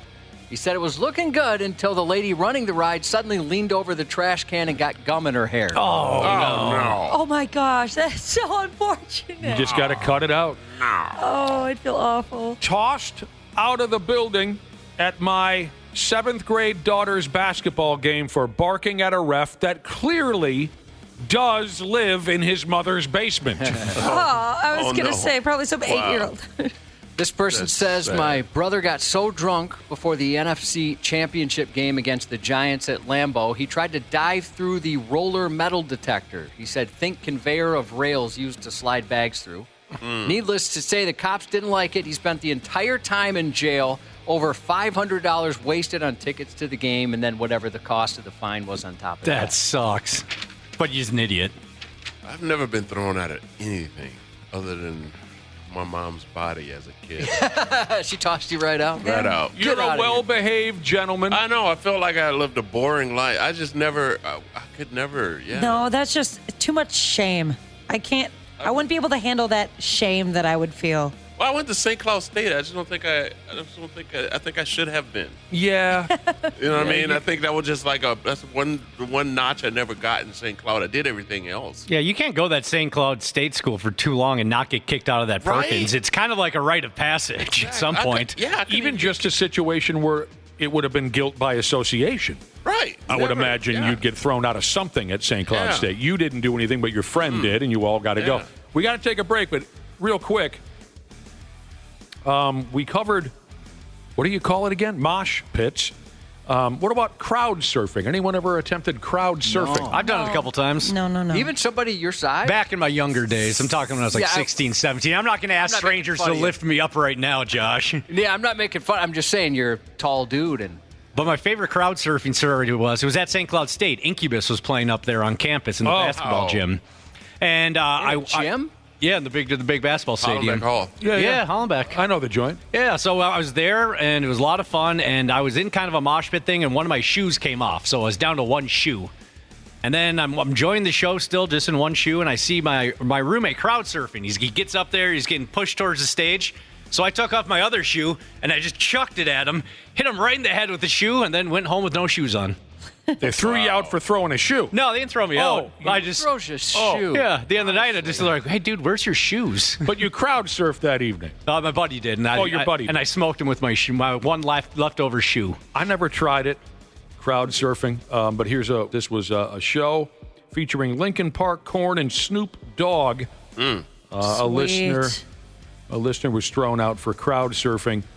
He did it twice. The third time, he was wrapped up in a double arm bar by security, and straight out the door he went. He said, I listened to Linkin Park from the parking lot. Who throws a shoe? Honestly. Exactly. The 93X Half-Assed Morning Show. Yeah, we got to go here shortly. Pretty shortly. Did you get kicked out of the ball game? Did you get kicked out of the concert? That's what we've been asking our listeners this morning. What happened? We've been asking them to tell their tale on our text machine. 651-989-9393 if they've gotten kicked out of the ball game or kicked out of the show. See, Willi Myles is here with us, enjoying himself, I hope. Absolutely. Always. Like Josh was saying earlier, the majority of the answers have been folks getting caught underage drinking at a concert or a ball game. Mm-hmm. Going in there, getting some beers in you. Trying to wash those big X's off your hands in the bathroom. Big X's off your hands? If it's all ages show and you're not 21, they take a huge Sharpie, make these giant X's on your hands. Oh. So you go and you do your best to try to wash it off, but it's tough. You got to be scrubbing for a while if you really want that beer. My kid just had that on his hands for a show we went to a couple weeks back. Yeah. Never experienced that. Here's a guy who went with his mother to the final North Stars game ever back in 1993. And it sounds like they were thrown out for snapping some of the chairs out of their moorings. A lot of folks brought home souvenirs that night. This person says they got kicked out of a club for trying to start a karaoke night. The problem was they didn't have karaoke. Wow. That happened to me at a bar on campus at the U of M at Sally's, actually. The old Sally's before they made a new one. I thought I would just be nice. They were slammed. I thought I'd go back behind there and help them pour some beers. They didn't take too kindly to that. Yeah, you never go behind the bar unless you want to get your friggin' ass kicked. And it made it even better that the bouncer was an MMA fighter. It was not too friendly with me. Did you used to be a bad drunk or something? Only true douchebags go behind the bar. Yeah, it was a holiday party, and we were just absolutely gooned out of our minds. Now, here's a guy who texted in. He does the throwing out. He removes people from events, so he has a couple of stories. Dude worked at Target Center for many years. His two favorite stories are as such. A derelict and his daughter sat in the wrong seats at the Disney on Ice show. Probably not, what's the word I'm looking for? Probably not expecting many problems at the Disney on Ice show. So this guy who worked security back in the day asked them to leave the seats they were sitting in and go sit in their proper seats. And the dad pulled a gun. Oh, whoa. He was arrested. His other favorite story was... Pardon me? Who has a gun at Disney? Hey, you never know when things are going to go down. Mickey's getting a little fresh. Wow. See, Willi Myles, you know just as well as anybody else that things are completely out of control. Jeez Louise. Dude's second story was he had to throw some folks out of a concert when he saw a dude getting a Hummer in the mosh pit. Oh. He said the dude was standing with his pants down, appearing to be confused. He just went with it. Security picked him up, carried him outside, and dropped him on his boner. Oh! Sanitation relocation engineer Jesus said he was thrown out of his last baseball game his senior year in 1989 for flipping off a fan. I bet you can appreciate that, Nick. I do appreciate that kind of thing. I bet it felt good. I threw a guy out. I was a bouncer at the Holiday Inn, St. Cloud. Oh. At the Why Not Lounge. While you were still a college kid. I was still in college, yeah. And I throw a guy out for people would go out on the dance floor and be dancing. He walked table to table, drink their drinks. Oh, jeez. I've seen those kind of people. Like Spalding from Caddyshack. Exactly. Yeah. Yeah, drinking. Everybody's drink. People will come back. I mean, he downed 3, 4, 5 drinks. Was this guy a reoccurring problem at the Holiday Inn? That night he was. That time. Yeah. Me and this other guy who was bouncing with me at the time, Dana Kicker. Pitcher. That name rings a bell. He's a pitcher. He's out of Fairfax, Minnesota. He played for the Reds. Yeah. Pitcher. Yeah. No wonder that name rings a bell. Yeah. Dana Kicker. Yeah. Yeah, I remember. He was St. Cloud State. Seeing him on television. Yeah. One of our listeners, hockey games have changed. One of our listeners got kicked out of a Wild game because he said the F word out loud. A dude stood up, looked at me, and said, "How rude," and then went and told on me. Oh. I had a friend reprimanded for swearing at a Wild game 7, 8, 9, 10 years ago. I would. That would make me Things so are angry. different now. Things are different. He was your friend and he snitched on you? This person's stepdad was thrown out of a Saints game for face planting in the cement because he was too intoxicated. It was bring your dog to the Saints park, you know. Oh, sure. I've been to one of those. So have I. It's fun. And by the way, I saw the drunkest woman I've ever seen at one of those. Yeah. And he says his mom was not happy with Dad. Dad passed out. Just cracked his face on the ground. Face plant. Kicked out of the motocross show at the Metrodome. This listener says a bottle of Captain, muscle relaxers, and fighting don't mix well with me. Oh, None of like those a things. crazy night. Either one of those things would have got you there. And finally, this is T-Pain from Blaine. Jesus. Back in the day, he went to see a Twins game. They were taking on, sorry. Sometimes I have to hold in the burps live on the radio. Back in the day, he went to a Twins game. They were playing the Devil Rays. And you know who used to play for the Devil Ray is current Twins skipper Rocco Baldelli. So this individual was thrown out of the Twins game because he had made a sign that said, "Hey, Rocco, you suck Baldellis." Wow. Rocco! I don't know why you'd go after. It's not like he was a marquee player at the. Really? But I guess he couldn't resist. He couldn't resist the joke, and was thrown out. And there was a space between balls and deli. I'm not sure how they spelled it. Thank you, as usual. See Willi Myles. Always a pleasure. Yes. See you guys. Wonderful to see you once again. Before we go, happy 35th to Llama Jam Jesus. And happy birthday to Doug. And have a great rest of your day. Thank you for listening. 93X Half-Assed Morning Show. You gotta be kidding me. Who greenlit this garbage? The 93X Half-Assed Morning Show. Well, there's my beautiful podcast, people. Everybody good? All right, great to hear. Thanks, as always, for listening to the podcast. And, of course, thanks to our friends at Standard Heating and Air Conditioning for making it all possible. Can we believe it's April already? And like the old saying goes, April showers brings gross, disgusting humidity and heat in May. Beat the heat and the summer rush. Have Standard Heating and Air Conditioning out to work on that AC soon. April is the best month to get your air conditioning wrenched on before the huge summer rush starts. So get on that today. Go to standardheating.com and schedule that AC tune-up. Thanks for listening. We love you podcasters. Enjoy the show.